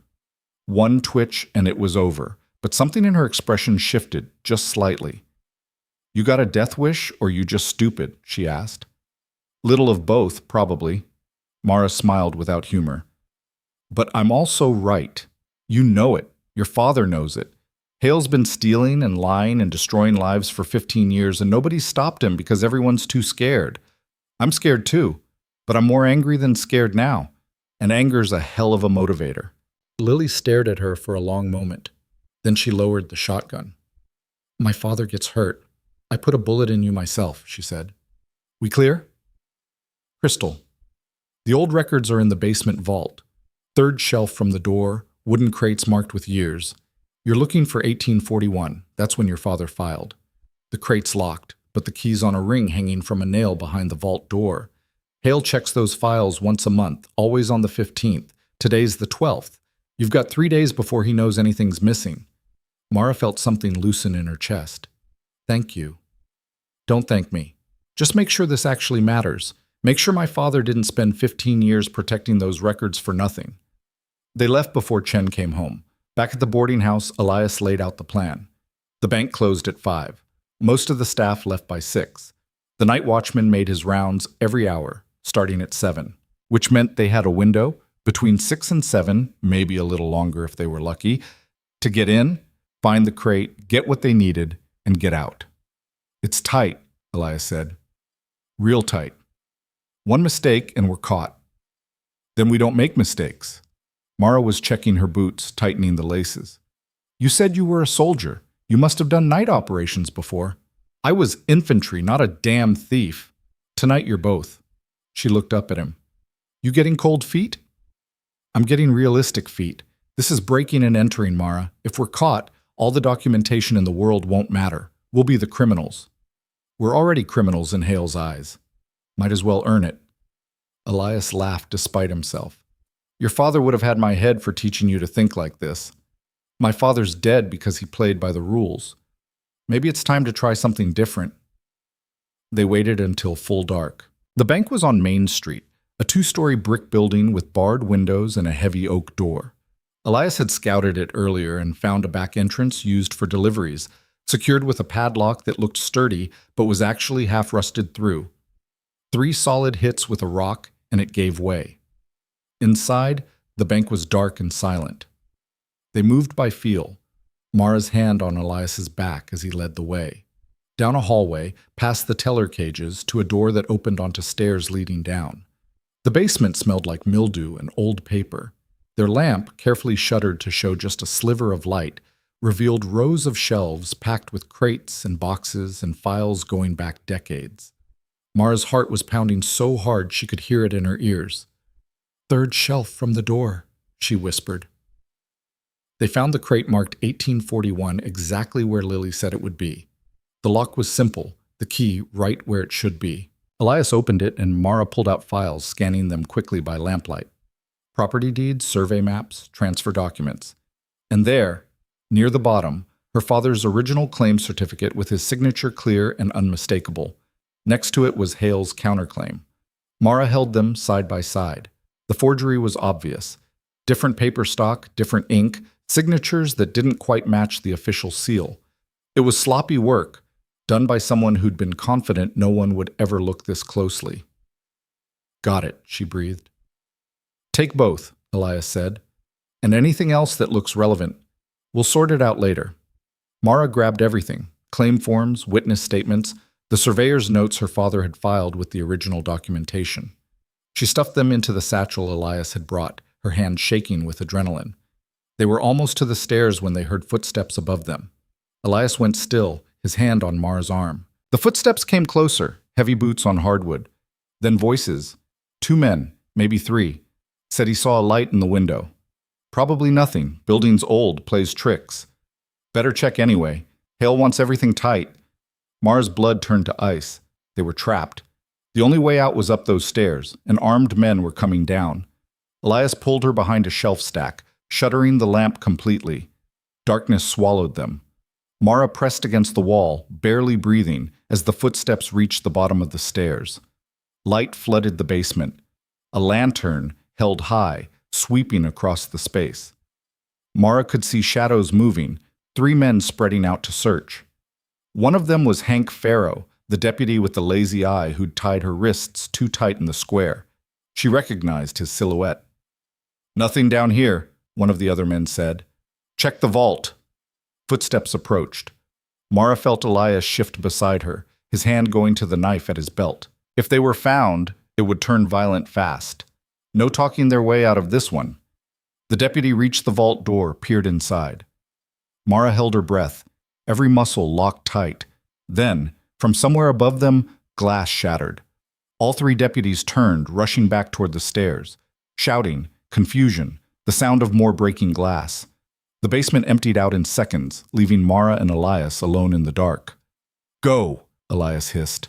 "Now!" They ran. Up the stairs, through the hallway, out the back door into the alley. Behind them, more shouting. The deputies had found broken windows on the front of the bank, rocks lying on the floor inside. Someone had caused a distraction, deliberately. They didn't stop to wonder who, just kept moving, down alleys and side streets, circling wide to avoid the main roads. By the time they reached the boarding house, Mara's lungs were burning and her legs felt like water. Patterson's cousin opened the door before they could knock. "Get inside," she said. "Quick." They stumbled into the front room and found Tom Patterson sitting by the fire, looking pleased with himself. "Heard you might need a hand," he said. Figured a few broken windows would get their attention. "You—" Mara couldn't finish the sentence, too out of breath. "You saved us." "I caused a minor property disturbance. You saved yourselves." He gestured to the satchel. "You get what you needed?" Elias nodded, still breathing hard. "And then some." "Good, because Hale's got the whole town on alert now. He knows you're here, knows you're up to something. You've got maybe until dawn before he comes looking." Patterson stood, grabbed his coat. "I'll have horses ready out back. Soon as you're packed, we ride for Helena. Tonight." "We can't leave yet," Mara protested. "We need more witnesses, more evidence. You need to stay alive." Patterson cut her off. "You've got enough to make a case. Now you make it somewhere Hale can't reach you. Move." He was right, and Mara knew it. They'd pushed their luck as far as it would go. Now it was time to run. They packed in 5 minutes flat, everything they owned shoved into saddlebags.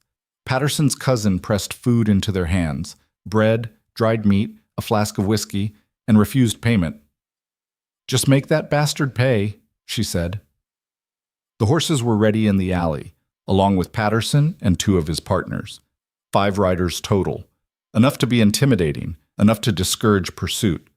They rode out of Coldwater at a full gallop, the town disappearing behind them into darkness. No one followed. Either Hale hadn't organized a pursuit yet, or he'd decided not to chase them into the mountains at night. Either way, they'd made it. The ride to Helena took 3 days of hard travel. They stopped only to rest the horses and catch a few hours of sleep, always with someone on watch. The documents stayed in Mara's satchel, pressed close against her body. She didn't let them out of her sight. On the morning of the 4th day, they crested a hill and saw Helena spread out below them. Bigger than Coldwater, more civilized, with actual streets and brick buildings and a courthouse that dominated the town square. "That's where we're headed," Patterson said, pointing to the courthouse. "Territorial judge is named Blackwell. He's not bought by Hale, far as I know. He'll hear your case." "And if he won't?" Mara asked. "Then we make him." Patterson's smile was grim. "One way or another, this ends today." They rode into Helena like an army. People stopped to stare as they passed, 5 riders covered in trail dust and carrying enough weapons to start a small war. They tied up at the courthouse steps and Mara dismounted, her legs unsteady after days in the saddle. Inside, the courthouse was all marble and wood paneling, impressive in a way that made Mara feel small, but she'd come too far to be intimidated by architecture. She walked up to the clerk's desk and slapped her satchel down. "I need to see Judge Blackwell," she said. "It's urgent." The clerk, a thin man with spectacles, barely looked up. "The judge doesn't see anyone without an appointment. You'll need to file a petition and wait for... I have evidence of fraud, theft, and attempted murder committed by a sitting sheriff." Mara's voice cut through his bureaucratic drone. "Either you get the judge now, or I go to the newspaper across the street and tell them the territorial courthouse refused to hear evidence of corruption." That got his attention. He looked up, saw the determination in her face, the hard-eyed men standing behind her.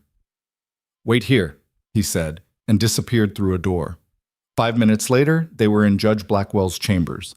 The judge was older than Mara expected, maybe 70, with white hair and a face lined by years of making hard decisions. He listened as Mara laid out the case, her father's claim, Hale's forgery, the 15 years of theft and intimidation.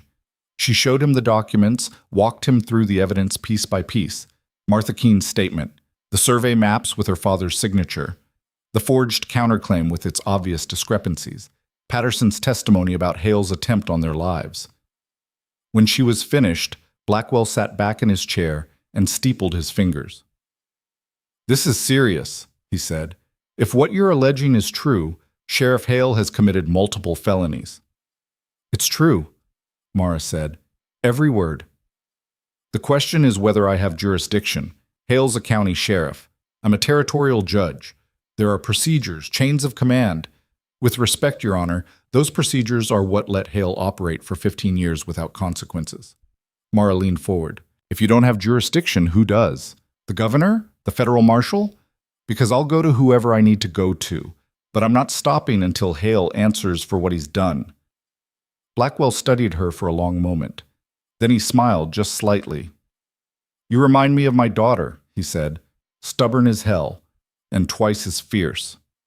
He stood, gathering the documents. "I'll issue a warrant for Sheriff Hale's arrest, and I'll send marshals to Coldwater to secure the land office records and take him into custody. But understand, this will take time.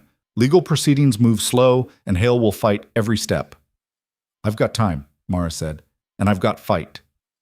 "I believe you do." Blackwell extended his hand and Mara shook it. "Go get some rest, Miss Whitlock. You've earned it. I'll send word when we have news." They left the courthouse as the sun was setting, painting the sky in shades of orange and pink. Mara felt lighter than she had in years. Not finished. The fight was far from over, but started. Moving forward, making noise instead of suffering in silence. "You did good," Elias said as they walked toward the hotel Patterson had recommended. "Your father would have been proud." "We did good," Mara corrected. "I couldn't have done this without you, any of you." Patterson tipped his hat. "All in a day's work. Now how about we get some real food and a real bed? I'm too old for sleeping on the ground." They ate at a restaurant that night, real plates and hot food and wine that made Mara's head spin. Patterson and his partners told stories that got louder and more exaggerated with each drink. Elias sat quiet, watching Mara, and when their eyes met across the table, something passed between them that didn't need words. Later, after everyone else had gone to their rooms, Mara and Elias stood on the hotel balcony, looking out at the town. The air was warmer here, spring coming faster in the valley than it did in the mountains. "What happens now?" Mara asked. "We wait. Let the law do its job." Elias was leaning against the railing, close enough that their shoulders almost touched. "And we hope it's enough. And if it's not, then we try something else, but I think it will be. Blackwell's a good judge, fair. And the evidence is solid." He turned to look at her. "You're going to get your land back, Mara. Your father's claim, the water rights, all of it." "Maybe." Mara stared out at the darkening sky. "But even if I do, what then? I can't work it alone. Can't defend it if Hale's people come after me out of spite." "You won't be alone." The words hung in the air between them. Mara turned to face him fully. "What are you saying?" Elias took a breath. I'm saying that cabin in the mountains feels pretty empty when you're not in it. And I'm saying that land of your fathers could use someone who knows how to work it. Someone who... He stopped, looked away. Hell, I'm saying I don't want you to leave. If you want to stay, if that's something you'd consider. Mara felt her heart do something complicated in her chest. You want me to stay? At your cabin? At our cabin, if you want it to be. He met her eyes again. I know this wasn't the arrangement. I know you came up there to survive the winter and nothing more. But somewhere along the way, it stopped being about survival and started being about... He struggled for the word. Partnership. Companionship. Something that feels like it could be permanent if we let it.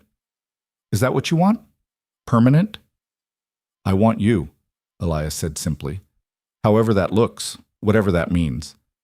I want mornings listening to you argue with the stove and evenings watching you mend clothes with that determined look on your face. I want to teach you to shoot and track and survive because it means you'll stay alive. I want... He reached out carefully and touched her face. I want you safe and happy and beside me. That's what I want. Mara leaned into his touch, closing her eyes. For so long she'd been alone, fighting for scraps, believing that was all she deserved. But Elias was offering something different. Not rescue, not charity. Partnership. The kind built on respect and trust, and something deeper that she was afraid to name but couldn't deny. I want that too, she whispered. When she opened her eyes, he was smiling, really smiling. Not just the corner of the mouth lift, but a full expression of joy that transformed his whole face. Yeah? He said. Yeah. Mara smiled back. But I'm keeping the bed. You've been sleeping on the floor long enough. We'll see about that. He kissed her then, gentle and careful, like she was something precious that might break. Mara kissed him back harder, trying to tell him with actions what words couldn't quite capture. That she was stronger than she looked, that she wouldn't break, that they could build something together that would last. When they finally pulled apart, both breathing hard, Elias rested his forehead against hers. We should get some sleep, he said. Big day tomorrow. What's tomorrow? Whatever comes next. He took her hand, threading their fingers together. But we face it together. Mara squeezed his hand. Together. After years of being alone, the word felt like a promise she could believe in, like a future worth fighting for. The marshals arrived in Helena 3 days later, grim-faced men in long coats who carried themselves like they'd seen worse things than corrupt sheriffs and weren't impressed. Their leader was a man named Garrett, pushing 50 with a scar across his jaw and eyes that missed nothing. He listened to Judge Blackwell's summary of the case, examined the documents Mara had brought, and nodded once. We'll bring him in, Garrett said. Question is whether you want to be there when we do. Mara looked at Elias, then back at the marshal. Why would I want to be there? Because men like Hale don't go quiet. They make speeches. They deny everything. They try to turn the crowd against whoever's accusing them. Garrett tapped the documents. He's going to say you're lying, that you forged these yourself, that you're a thief and a liar who seduced some mountain hermit into helping you steal what isn't yours. Having you there, standing your ground, looking him in the eye, that sends a message. Shows people you're not afraid. I am afraid, Mara said honestly. Being afraid and being brave aren't opposites, miss, they're partners. Garrett smiled, just slightly. So you want to come or not? Elias put a hand on her shoulder. Your choice. No one's going to think less of you if you stay here. But Mara was already shaking her head. She'd come this far. Hidden in the mountains, broken into a bank, rode 3 days to bring evidence to a judge. Hiding now would undo all of it. Make it look like she was ashamed, like she knew her claim was weak. I'm coming, she said. They rode out the next morning, Mara and Elias, Patterson and his partners, the 4 marshals. 9 people total, a small army heading back to Coldwater. The weather was warming, the snow melting fast, and the trail that had been treacherous 2 weeks ago was now muddy but passable. Spring was settling in for real, bringing with it the smell of wet earth and new growth. Mara tried not to think too hard about what was waiting for them. Hale wouldn't surrender easily. He had deputies, he had guns, he had 15 years of entrenched power. Even with marshals and warrants and evidence, there was no guarantee this ended without violence. "Stop thinking so loud," Elias said, riding beside her. "I can hear your brain from here." "I'm just running through scenarios." "Yeah? How many of them end well?" "Maybe 3 out of 10. "I'll take those odds." He shifted in his saddle, checking his rifle for the 10th time that morning. "Besides, we've got the law on our side now. That's got to count for something." "The law didn't stop him before." "Because no one challenged him. You changed that." Elias glanced at her. "You stood up. That matters. Even if this goes sideways, you proved he's not untouchable. Someone else will pick up where you left off." "I'd rather not go sideways." "Then we don't let it." His voice was firm. "We walk in there, we let Garrett do his job, and we walk out with Hale in chains. Simple." Nothing about it was simple, but Mara appreciated the confidence. She needed it, even if it was half bluff. They reached Coldwater at midday. The town was busier than Mara remembered. Spring thaw meant people coming out of their winter isolation, trade starting up again, claims being worked. The main street was crowded with wagons and horses, people moving between the general store and the saloon and the assayer's office. The arrival of 4 marshals and their armed escort stopped traffic cold. People froze mid-step, conversations dying as they watched the group ride through. Mara kept her eyes forward, chin up, refusing to show fear even though her heart was trying to pound its way out of her chest. They stopped in front of the sheriff's office. Garrett dismounted, his men following suit. The office door was closed, no sign of Hale or his deputies. "Stay mounted," Garrett told Mara and Elias. "Let us handle this first part." He approached the door, knocked once. No answer. He knocked again, harder. Still nothing. "Sheriff Hale!" Garrett called out, his voice carrying down the street. "This is United States Marshal Garrett. I have a warrant for your arrest on charges of fraud, theft, and attempted murder. Open the door and come out peacefully." Silence. The crowd that had gathered was growing, people drawn by the spectacle. Mara saw faces she recognized, the baker who'd refused her credit, the seamstress who'd chased her off, Martha Keene standing by the general store with her hand over her mouth. Garrett tried the door. Locked. He stepped back, nodded to one of his men, and the marshal kicked it in with one solid blow. The office was empty, papers scattered across the desk, a cold stove, chairs knocked over like someone had left in a hurry, but no Hale, no deputies.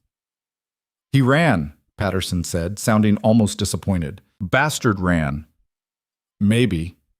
Garrett was examining the desk, picking through papers. "Or maybe he's holed up somewhere waiting to see what we do. Either way, we need to search the town. You 3 take the north end, we'll take south.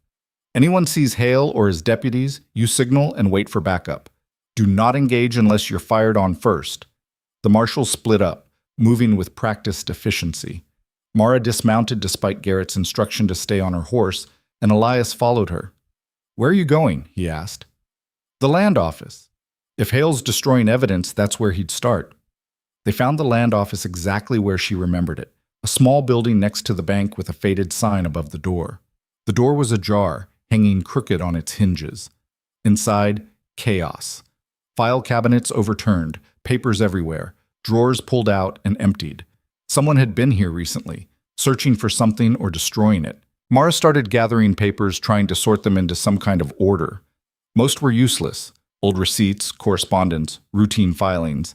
But then she found a ledger, leather-bound and heavy, with entries going back 20 years. "Look at this," she said, showing Elias. "Every claim filed, every transfer, every dispute. It's all documented." Elias flipped through it, his expression darkening. "Half these entries have notes in the margins, paid in full, claim abandoned, transferred to LH over and over." L.H. Lucas Hale. "He wasn't just stealing land," Mara said slowly. "He was running a system. Take claims from people who couldn't fight back, file paperwork making it look legal, pocket the profits." "And it worked because he controlled the records." Elias closed the ledger. "We need to get this to Garrett. This is evidence of a pattern, not just your father's case." They were heading for the door when it darkened. Hank Farrow stood in the opening, his lazy eye drifting while the other fixed on Mara with pure hatred. He had a pistol in his hand, not quite aimed, but ready. "Well now," Hank said, his voice thick with something that might have been drunk or might have been rage. "Look what we got here. The little thief and her mountain man stealing more things that don't belong to them." "We're not stealing," Mara said, keeping her voice level. "We're collecting evidence." "Evidence," Hank laughed, bitter and sharp. "You mean lies, forgeries, whatever you cooked up to frame the sheriff." "The sheriff framed himself when he stole my father's land. Your father was a nobody who died broke and alone. The sheriff took that land fair and legal, got the papers to prove it. Papers he forged." Mara held up the ledger. "And this proves it. 20 years of theft, all documented in Hale's own hand." Hank's pistol came up, pointing at her chest. "Put that down." "No." Mara's hands tightened on the ledger. She was terrified, could feel sweat running down her back despite the cool air, but she didn't move. "You can shoot me if you want, but these marshals outside will hear it, and then you'll hang for murder on top of everything else." "Might be worth it." Hank's finger moved to the trigger. "Sheriff said you'd cause trouble. Said you were too stubborn to let things lie. Should have let you freeze in that square." "Probably." Mara took a step forward, and Elias made a sharp sound of protest, but she ignored him. "But you didn't, and now here we are. You pointing a gun at an unarmed woman while the law's 20 feet away. So what's it going to be, Hank? You going to pull that trigger and prove you're just as bad as Hale, or you going to step aside and let justice happen?" Hank's hand was shaking. Sweat beaded on his forehead despite the cold. He looked young suddenly, younger than Mara had ever seen him, just a kid who'd made bad choices and followed the wrong man and now didn't know how to get out. "He gave me this job when no one else would," Hank said quietly. "Sheriff Hale. I was nothing, just some drunk's kid with a bad eye and no prospects. He gave me a badge, gave me purpose, and now you're saying it was all built on lies." "I'm saying Hale used you, used your loyalty and your gratitude to make you part of his corruption." Mara's voice softened just slightly. "But that doesn't mean you have to keep being part of it. You can walk away right now. Let us take this evidence to the marshals. Tell them everything you know. Maybe that earns you some leniency. Or maybe I hang anyway."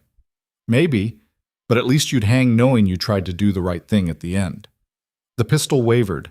Hank's lazy eye was watering, tears or sweat or both. Then slowly, he lowered the gun. "Sheriff's at the old Miller place," he said, voice barely above a whisper. "North edge of town, past the church. He's got 3 deputies with him and enough ammunition to hold out for days. He's not planning to surrender." "Thank you," Mara said. Hank looked at her, really looked at her, and something broke in his expression. "I'm sorry. For what I did to you in the square. For all of it. I thought—" He stopped, shook his head. "Doesn't matter what I thought. I was wrong." "You were," Mara agreed. "But you're making it right now. That's what matters." Hank stepped aside, letting them pass. As they walked by, he reached out, touched Mara's arm. "Be careful," he said. "The sheriff, when he gets cornered, he gets mean. Meaner than usual. Don't give him a chance to hurt you." "I won't." They found Garrett and the other marshals outside the general store, regrouping. Mara handed over the ledger and told them what Hank had said. Garrett's expression went hard. If he's fortified and armed, this becomes a siege. He looked at the gathered crowd, maybe 40 people now, watching with hungry eyes. "We do this careful. Surround the building, call for surrender, give him every chance to come out peacefully. But if he fires on us, we return fire and we don't stop until he's down or captured. Everyone clear?" The marshals nodded. Elias checked his rifle again. Patterson and his partners spread out, covering different angles. And Mara stood in the middle of it all, holding the ledger that proved her father's claim, watching as the pieces of Hale's empire finally started to crumble. The Miller place was a 2-story house that had been abandoned after the family moved east, windows boarded up and paint peeling. But smoke rose from the chimney now, and the front door was barricaded with furniture. As they approached, a rifle barrel appeared in one of the upstairs windows. "That's close enough," Hale's voice called out. "Any closer, and we start shooting." Garrett stopped maybe 50 yards out, his hands visible and empty. "Sheriff Hale, I'm United States Marshal Garrett. I have a warrant for your arrest. Come out with your hands up and we can do this peacefully. I don't recognize your authority, Hale shouted back. This is my jurisdiction. You got no right being here. Federal warrant supersedes county jurisdiction. You know that. Garrett's voice stayed calm, reasonable. Don't make this harder than it needs to be. You come out, we take you to Helena for trial. You get your day in court, chance to present your side. My side? Hale laughed, harsh and bitter. My side is I built this town from nothing. I brought order when there was chaos. I made Coldwater safe and prosperous, and this is the thanks I get? Some lying thief and her documents that could have been forged by anyone? The documents are genuine, Chimtim, Garrett said. And we have witnesses. Multiple witnesses willing to testify to your corruption. Witnesses you paid or threatened, I'm sure. Movement in the window, Hale's face visible for just a second. Here's what's going to happen, Marshal. You and your men are going to get on your horses and ride back to Helena. You're going to tell the judge there was a misunderstanding, that the warrant was based on false information, and if you do that, everyone walks away alive. You know I can't do that. Then we've got a problem. The rifle barrel steadied, aiming at Garrett. Because I'm not leaving this house in chains. I'd rather die first. That can be arranged, one of the marshals muttered, but Garrett held up a hand. Think about your men in there, Garrett called. Your deputies. They have families, futures. You really want their blood on your hands when this could end peacefully? Silence. Then, my deputies know what they signed up for. They'll stand with me. But even as Hale said it, the front door cracked open and a young man stumbled out, hands raised high. One of the deputies, his face pale and scared. Don't shoot, the deputy called. I'm coming out. I surrender. Coward, Hale screamed from inside. A gunshot rang out and the deputy dropped, clutching his leg. Blood spread across his pants, but he kept crawling, dragging himself away from the house. Two marshals ran forward, grabbed the wounded man, and hauled him to safety behind a wagon. The crowd that had followed from town gasped, some people backing away, others pressing closer to see. That's how it's going to be? Garrett's voice had gone cold. You shoot your own people? I shoot traitors, Hale fired back, and anyone else who comes near this house dies the same way. Mara felt sick. This wasn't justice. This was a man backed into a corner, lashing out at anything that moved. People were going to die. And for what? Pride? Fear? The inability to admit he'd been wrong? She stepped forward before Elias could stop her. Sheriff Hale, she called out, her voice carrying clear in the afternoon air. This is Mara Whitlock. You remember me? The thief you left to freeze. I remember. Hale's voice was tight with fury. Should have let nature finish the job. Probably, but you didn't, and now I'm here to take back what you stole. Mara moved closer, ignoring Garrett's sharp command to get back. My father's land, his claim, the water rights you've been profiting from for 15 years, all of it's mine by law and by right, and I'm not leaving until I have it. You'll have nothing but a grave next to your father's. Maybe. But the ledger I found in your land office says different. 20 years of theft, Sheriff. 20 years of taking from people who couldn't fight back. That's your legacy now. Not order, not prosperity. Just theft and lies and the blood of your own deputy on your hands. Shut your mouth. You know what my father used to say? Mara interrupted, her voice steady despite the fear coursing through her. He said a man who steals from the desperate is worse than any thief. Because he's not just taking property, he's taking hope, taking the future, taking the one thing people need to survive. She took another step. That's what you did to me, to my father, to everyone in this town you crushed under your boot. And I'm here to tell you it's over, not because I'm strong or brave or special, just because I'm tired of being afraid. The silence that followed was absolute. Even the wind seemed to hold its breath. Then Hale appeared in the window, rifle pointed directly at Mara's chest. You want to be brave? He said. Fine. Let's see how brave you are when... The shot came from somewhere to Mara's left. She didn't see who fired, didn't see anything except Hale jerking backward, the rifle falling from his hands. Then more shots, a dozen or more. The marshals and Patterson's men all firing at once at the windows where muzzle flashes had appeared. Elias grabbed Mara and pulled her down behind a water trough, his body covering hers as bullets tore through the air above them. The noise was deafening, wood splintering and glass shattering and men shouting. It seemed to go on forever. Then, suddenly, silence. Garrett called for ceasefire and the shooting stopped. Smoke hung thick in the air, the smell of gunpowder making Mara's eyes water. Slowly, carefully, people started standing up.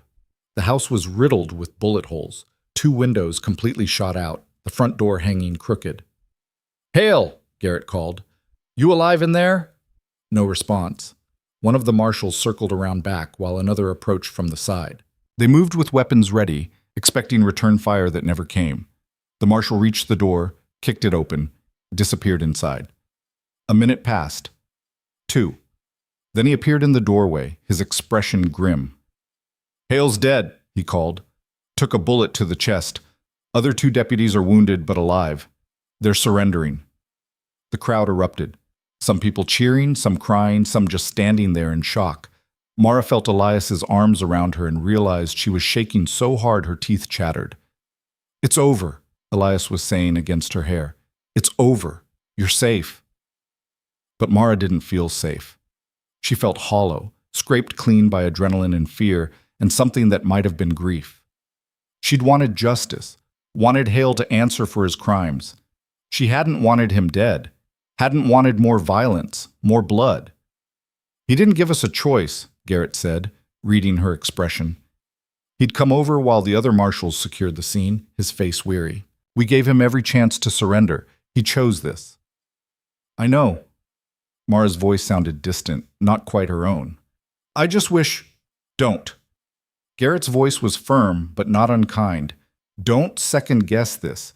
Hale made his choices a long time ago. All we did was make him face the consequences." The aftermath took hours to sort out. The wounded deputies were taken to the doctor. Hale's body was carried to the undertaker. The house was searched and more evidence found. Cash hidden in the walls, documents proving other land grabs, even a ledger detailing bribes paid to territorial officials. It was worse than Mara had imagined, a web of corruption that stretched beyond Coldwater into the capital itself. Garrett confiscated everything, promising a full investigation. "This is going to shake things up all the way to the governor's office," he said. Hale wasn't working alone. He had protection, people who looked the other way in exchange for a cut. "We bring them all down, clean house from top to bottom." "How long will that take?" Mara asked. "Months, maybe years." Garrett looked at her. "But your case is clear. The land, the water rights, they're yours. Judge Blackwell will issue the order as soon as we get back to Helena. You'll have the deed in your hands within a week." A week? After 15 years of nothing, a week seemed impossibly fast. The sun was setting by the time they finished. The crowd had mostly dispersed, though people kept approaching Mara, some to apologize, some to thank her, some just to stare at the woman who'd taken down Sheriff Hale. Martha Keene hugged her without saying a word, tears streaming down her face. Walter Chen bowed formally, his expression unreadable. Even the baker pressed a loaf of fresh bread into her hands with a mumbled apology about past credit denials. Mara accepted it all with numb grace, too exhausted to feel much of anything. Patterson found her as they were preparing to leave. "You did good, kid," he said. "Real good. Your father would have been proud." "Everyone keeps saying that." "Because it's true." He squeezed her shoulder. "You heading back to the cabin?" Mara looked at Elias, who nodded. "Yeah, we'll come back to Helena when Garrett needs us for the investigation, but for now," she gestured at the mountains rising dark against the sunset. "For now, I just want to go home." Home. The word felt right. Not Coldwater, not the land she'd just won back. The cabin. Their cabin. They rode out as the last light faded from the sky, just the 2 of them this time. Patterson and his men stayed in town to help the marshals, and Garrett would send word when the paperwork was ready. But for now, Mara and Elias had earned some peace. The trail was easier in the spring twilight, the snow mostly melted, new grass pushing up through the mud. Nightbirds called from the trees, and somewhere distant a wolf howled. The mountains felt alive in a way they hadn't during the dead of winter, waking up and stretching after months of sleep. They didn't talk much on the ride. There wasn't much to say that hadn't already been said. But when they stopped to rest the horses, Elias took Mara's hand and held it. "You all right?" he asked. I don't know. Mara stared up at the stars just beginning to appear. I thought I'd feel different, victorious or relieved or something, but mostly I just feel tired. That's normal. You've been running on nothing but determination for weeks. Now that it's done, your body's remembering it needs rest. Is it done, though? Garrett said the investigation could take years. The investigation will, but your part's finished. Elias turned her to face him. You proved your claim. You exposed Hale. You stood up when it mattered. The rest is just lawyers and judges doing their job. You can step back now. Let someone else carry it forward. And do what? Live. He said it simply, like it was the most obvious thing in the world. Build a life. Work the land if you want it, or sell it if you don't. Spend time figuring out what makes you happy instead of what keeps you alive. Mara considered that. A life where survival wasn't the primary goal, where she could make choices based on want instead of need. It seemed almost impossible, too good to be real. What if I don't know how? She asked quietly. Then we figure it out together, Elias smiled. I'm not exactly an expert on happiness myself, but I'm willing to learn if you are. Together, Mara repeated, testing the word again. It still felt good, still felt right. They reached the cabin well past midnight. The clearing looked exactly as they'd left it, the shed still standing, the woodpile still stacked, the whole place waiting patiently for their return. Elias lit a fire while Mara put away the horses, and soon warmth and light filled the small space. Mara stood in the doorway looking around. This was hers now. Not by theft or charity, but by choice. Elias had offered it, had offered himself, and she'd said yes. The land her father had died for was legally hers again, but this cabin in the mountains felt more like home than any claim ever could. You going to stand there all night or come inside? Elias called from where he was making tea. Mara stepped in, closed the door behind her. Just thinking. About how strange life is. 2 months ago, I was freezing in a town square waiting to die. Now I'm here with you, with a legal claim to valuable land, with witnesses who'll testify for me and a judge who believes me. She shook her head. It doesn't seem real. It's real. Elias handed her a cup of tea, their fingers brushing. Maybe not easy, maybe not perfect, but real. And it's yours. All of it. Mara sipped the tea, letting the warmth spread through her. Outside, an owl hooted. The fire crackled. Spring wind whispered through the pines. Every sound familiar now, comfortable. I want to keep the land, she said suddenly. My father's claim. The water rights. I want to work it, make it productive, build something he would have been proud of. That's a lot of work for one person. Good thing I'm not one person anymore. Mara looked at him over the rim of her cup. You said partnership. You meant it. Every word. Then help me. We split the work, split the profits, build something together that's bigger than either of us could manage alone. Elias was quiet for a moment, considering. Then he nodded slowly. All right, but I keep this cabin. It's my refuge, my sanctuary. I'll work your land, help you build it up, but when I need to get away from people and noise and civilization, I come back here. We come back here, Mara corrected. This is home now, for both of us. We work the claim in the warm months, come back to the mountains in the winter. Best of both worlds. You've got it all figured out. Not even close, but I'm learning to plan more than a day ahead. She set down her cup, moved closer to where Elias sat. I'm learning that having something to build toward makes the hard days easier. That partnership means sharing burdens as well as benefits. That home isn't a place as much as it's the people you trust to have your back. Elias reached up, cupped her face in his calloused hand. When did you get so wise? About 3 near-death experiences ago. Mara leaned into his touch. Turns out almost dying clarifies things pretty quickly. He laughed, a real laugh that came from deep in his chest, and pulled her down to kiss her. This time there was no hesitation, no careful testing of boundaries, just heat and want and the certainty that whatever came next, they'd face it together. Later, lying in the bed that was officially hers but felt like theirs now, Mara listened to Elias's steady breathing beside her. He'd fallen asleep almost immediately, exhausted from days of tension and travel. But Mara stayed awake a while longer, her mind too active to shut down. She thought about her father, about the claim he'd worked and the daughter he'd tried to protect. She thought about Hale, dead in a house riddled with bullets, his empire crumbling around him. She thought about the people in Coldwater who'd stood by while she suffered, and the ones who'd finally stepped forward to help. But mostly she thought about the future, about spring planting and summer harvests and the work of building something from nothing, about mornings in this cabin and evenings by the creek, about learning to trust that the good things wouldn't be ripped away, that she'd earned this happiness through sweat and blood and refusing to give up. The mountains had taught her survival. Elias had taught her trust. And the fight for her father's land had taught her that she was stronger than she'd ever believed possible. Now it was time to learn the hardest lesson of all, how to live instead of just survive. Mara closed her eyes, pulled the blankets tighter, and felt herself drifting toward sleep. Outside, winter was finally gone for good, the last snow melting into the earth, new growth pushing up through dead leaves, the whole world starting over. And for the first time in as long as she could remember, Mara wasn't afraid of what tomorrow would bring. She was ready for it. The weeks that followed settled into a rhythm Mara had never experienced before. They split their time between the cabin and her father's claim, clearing land that had gone wild during the 15 years of Hale's neglect.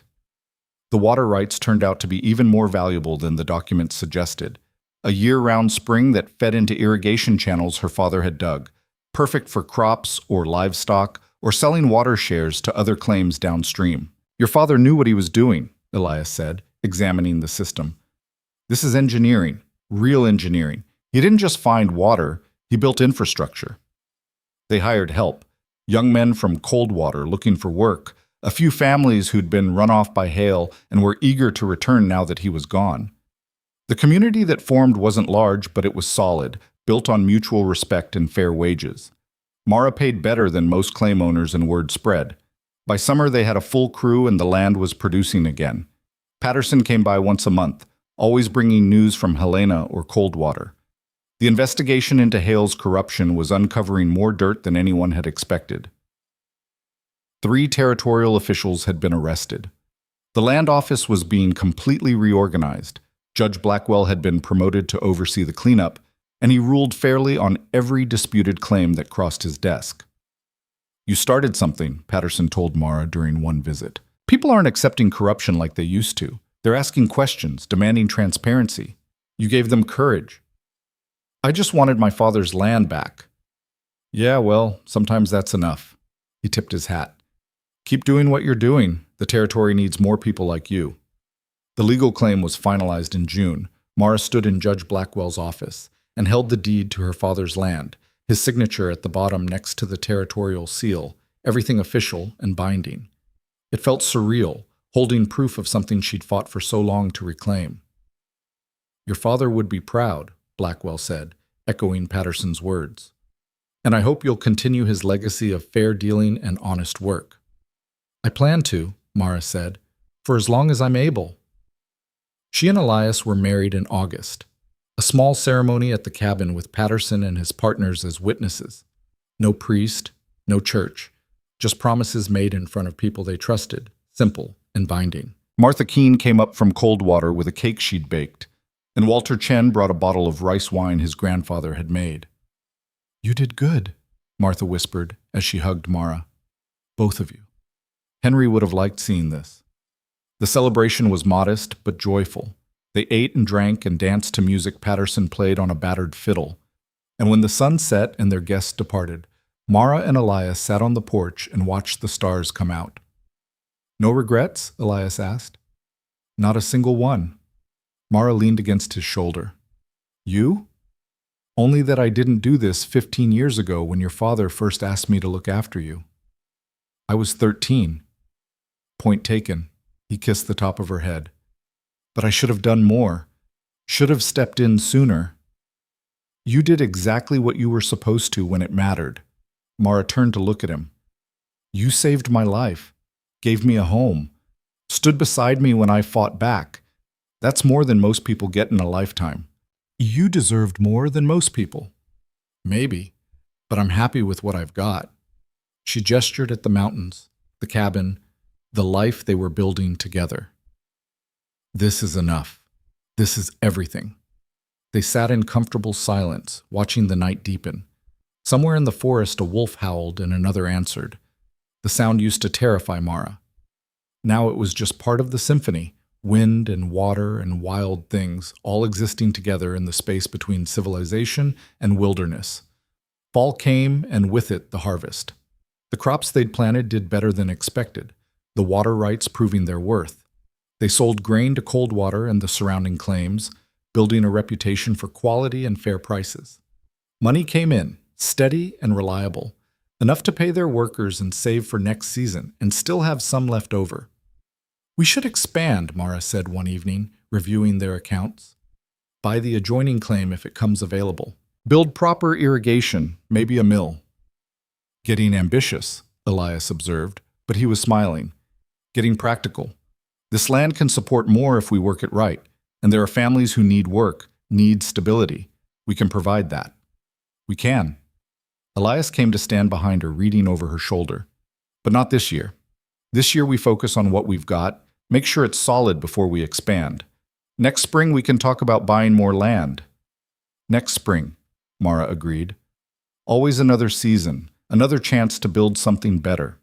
The future stretching out not in days, but in years, decades maybe. A life measured in harvests and winters and moments of quiet joy." Winter came again, gentler this time, with Mara prepared for it. They closed down the claim in November, paid their workers with bonuses and promises of rehiring come spring, and retreated to the cabin. This time Mara knew what to expect, knew how to layer clothing and ration firewood, and keep busy during the long, dark months.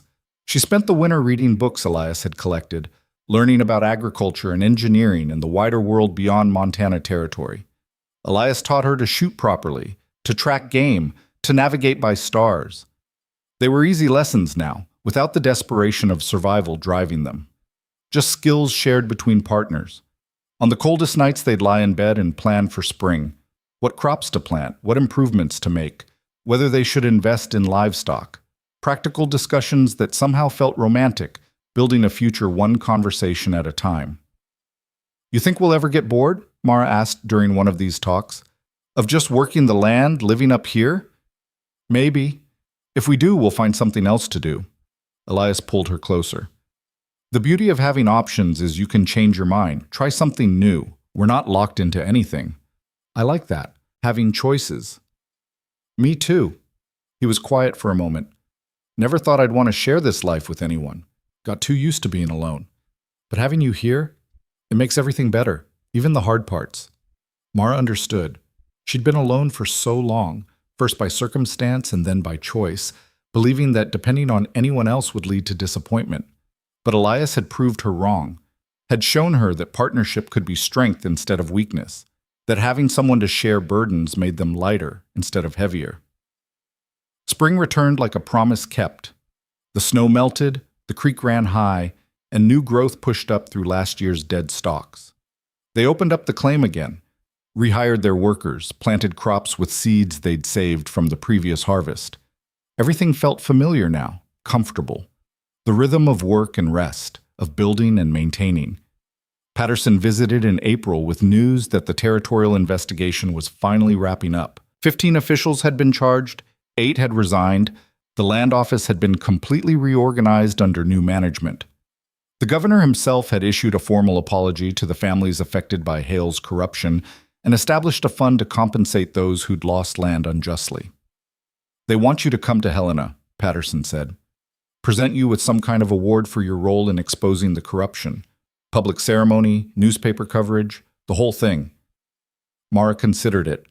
Part of her wanted the recognition, wanted people to know that she'd fought and won, but a larger part just wanted to be left alone to work her land and build her life without fanfare. "Tell them thank you," she said finally, "but I'm not interested in awards. I did what I did because it was right, not for recognition." "Figured you'd say that," Patterson grinned, "but I had to ask. The governor's people were pretty insistent." "They'll get over it." They did. The ceremony happened anyway, with Patterson accepting on Mara's behalf, and making a speech about ordinary people doing extraordinary things. The story made it into newspapers as far away as San Francisco, a feel-good tale about justice prevailing and corruption being defeated. Mara read the articles with bemusement, barely recognizing herself in the heroic portrait the press painted. "They make it sound like I single-handedly overthrew a tyrant," she told Elias. "You kind of did. With help from you, Patterson, the marshals, Judge Blackwell." Details. Elias was smiling. Let them have their hero story. Doesn't change what actually happened or who we really are. He was right. The newspapers and awards and public recognition didn't matter. What mattered was the deed to her father's land hanging on the cabin wall, the crops growing strong in irrigated fields, the community they were building with fair wages and honest work, the life they were creating together, one season at a time. Summer brought heat and hard work and the satisfaction of watching their labor bear fruit. Literally, they'd planted an orchard the previous fall, and now the young trees were heavy with apples and pears. Not enough for a full harvest yet, but a promise of abundance to come. Mara spent a week in July making preserves, filling jars with fruit and sugar to last them through the next winter. It was hot, sticky work that left her exhausted, but there was joy in it too. The simple pleasure of creating something that would sustain them, that proved they'd moved beyond mere survival into actual prosperity. "Look at you," Elias teased, finding her surrounded by jars cooling on every available surface. "Domestic. Practical," Mara corrected. "We grew the fruit. Might as well use it. We could sell it. People pay good money for preserves. Next year. This year I'm keeping it for us." She held up a jar of apple butter, dark and rich. "Besides, I want to see your face when you taste this on fresh bread in the middle of January." Fair point. They'd found a balance, she and Elias, working together on the claim but keeping the cabin as sacred space, somewhere they could retreat when the world got too loud or demanding. He still needed solitude sometimes, still went on solo hunting trips into the high country. And Mara had learned that was okay, that his need for space wasn't rejection, but just part of who he was. She had her own rhythms too. Days when she'd ride into Coldwater for supplies and stay to visit with Martha or the other women who'd become friends. Evenings when she'd write long letters to Judge Blackwell or the territorial governor, advocating for better land policies and protections for small claim owners. She'd found her voice during the fight against Hale and discovered she liked using it, liked making her opinions heard. "You should run for office," Patterson said during one of his visits. "Territorial Council's got an open seat. People would vote for you." "Absolutely not." Mara shuddered at the thought. "I'm happy working my land and staying out of politics." "You're already in politics. Those letters you write, that advocacy work, that's political." "That's different." "Not really, but suit yourself." He'd grinned. "Offers on the table if you change your mind." She wouldn't. Politics was messy and exhausting and full of compromise she wasn't interested in making. She'd fought her battle, won her war. Now she just wanted to live, and she did. Through fall harvest and winter quiet and spring planting again, through good years and lean ones, through seasons when everything went right and seasons when nothing did. The land taught her patience, taught her that success was measured in decades, not days, that building something lasting required commitment beyond any single triumph or failure. Years passed. The claim prospered. They bought the adjoining property when it came available, then another one beyond that. Hired more workers, built better infrastructure, became one of the most successful operations in the territory. But they kept the cabin, kept returning to the mountains each winter, kept that balance between civilization and wilderness that made both of them whole. Other things changed. Montana became a state. The railroad came through, making transport easier and markets more accessible. Patterson retired, his claims divided among his partners and children. Martha Keene passed peacefully in her sleep, and Mara made sure she was buried next to her husband with a headstone that listed all the good things he'd tried to do. But through all of it, through change and growth and loss, Mara and Elias remained constant, partners in work and life, building something together that neither could have managed alone. On their 10th anniversary, they stood on the ridge above the cabin and looked out at everything they'd created. "You think your father would approve?" Elias asked. Mara thought about it. about the man who'd worked himself to death trying to secure a future for his daughter, about his careful documentation and foresight, his hope that someday justice would prevail, about the legacy he'd left her, not just land, but the courage to fight for what was right. "Yeah," she said finally, "I think he'd be proud." "I know I am." Mara turned to him, this man who'd pulled her from a frozen square and given her not rescue but partnership, who'd stood beside her through everything, never asking her to be anything other than exactly who she was. "Thank you," she said, "for all of it, for seeing me when I was invisible, for believing I was worth saving." "You saved yourself," Elias said. "I just held the door open." Maybe that was true. Maybe they'd both saved each other in different ways. Maybe that's what partnership meant. Not one person rescuing another, but two people choosing to face the world together, stronger for the joining. The sun was setting, painting the mountains gold and purple. Below them, the claims spread out green and productive, the fruit of years of labor. Above, stars were beginning to appear in the darkening sky. And here, on this ridge between earth and heaven, Mara felt something settle in her chest. Peace, maybe. Or just the quiet satisfaction of a life well lived. She took Elias's hand and they stood together watching as day became night. Tomorrow would bring new challenges, new work, new reasons to keep fighting and building and growing. But tonight they had this: each other, the land, the life they'd created against all odds.